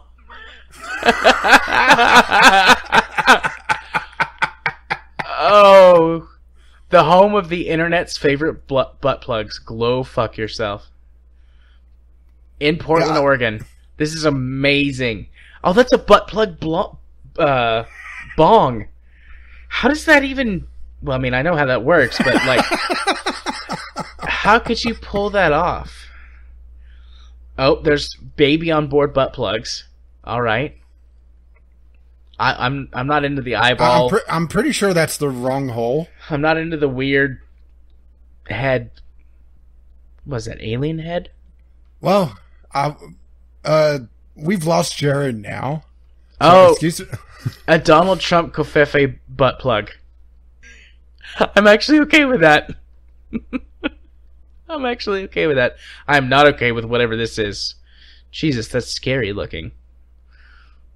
Well, since you're looking them up, is there one that's a wooden stick? Is there one that's a wooden stick? Yeah, the stick up your ass? No, I don't see one yet, but there's a lot. There's a lot of butt plugs. Oh, here's one that's... Well, and we've completely lost Jared. Oh, here's the one that is a micro SD card reader that you can plug into your computer. Each end of the butt plug is one thing, and it's got like a little cover, and you take the cover off, and you can plug it into your computer. I would ask why, but I don't want to know. Oh, that's great. Well, I've just given content for Stir as a Pretzel. Oh my god, yes. We're gonna have to talk about this at some point. Oh, here's a butt plug that's a lighter. Why? Light your floor, it's a lot easier. I guess so. Although if you've got a butt plug in, it's not impossible, but it's hard to fart. Oh, here's a Lord of the Rings, the One Ring butt plug. I should really stop this right now. Yes. Oh, that's a creepy eyeball. I don't like that. Well, I have a feeling we also got Franken-Show content. Are you kidding? This shit's going in the outtakes this week. Maybe bits of it, and then the rest of it for... I blame myself. Oh, here's a news article about this. Fidget spinner butt plugs are indeed a real thing. Published June 9th. Okay, I'm going to close this tab. I just closed it. I'm navigating to the tab I have open with our letter from Jimmy Jam. Are you quite done then?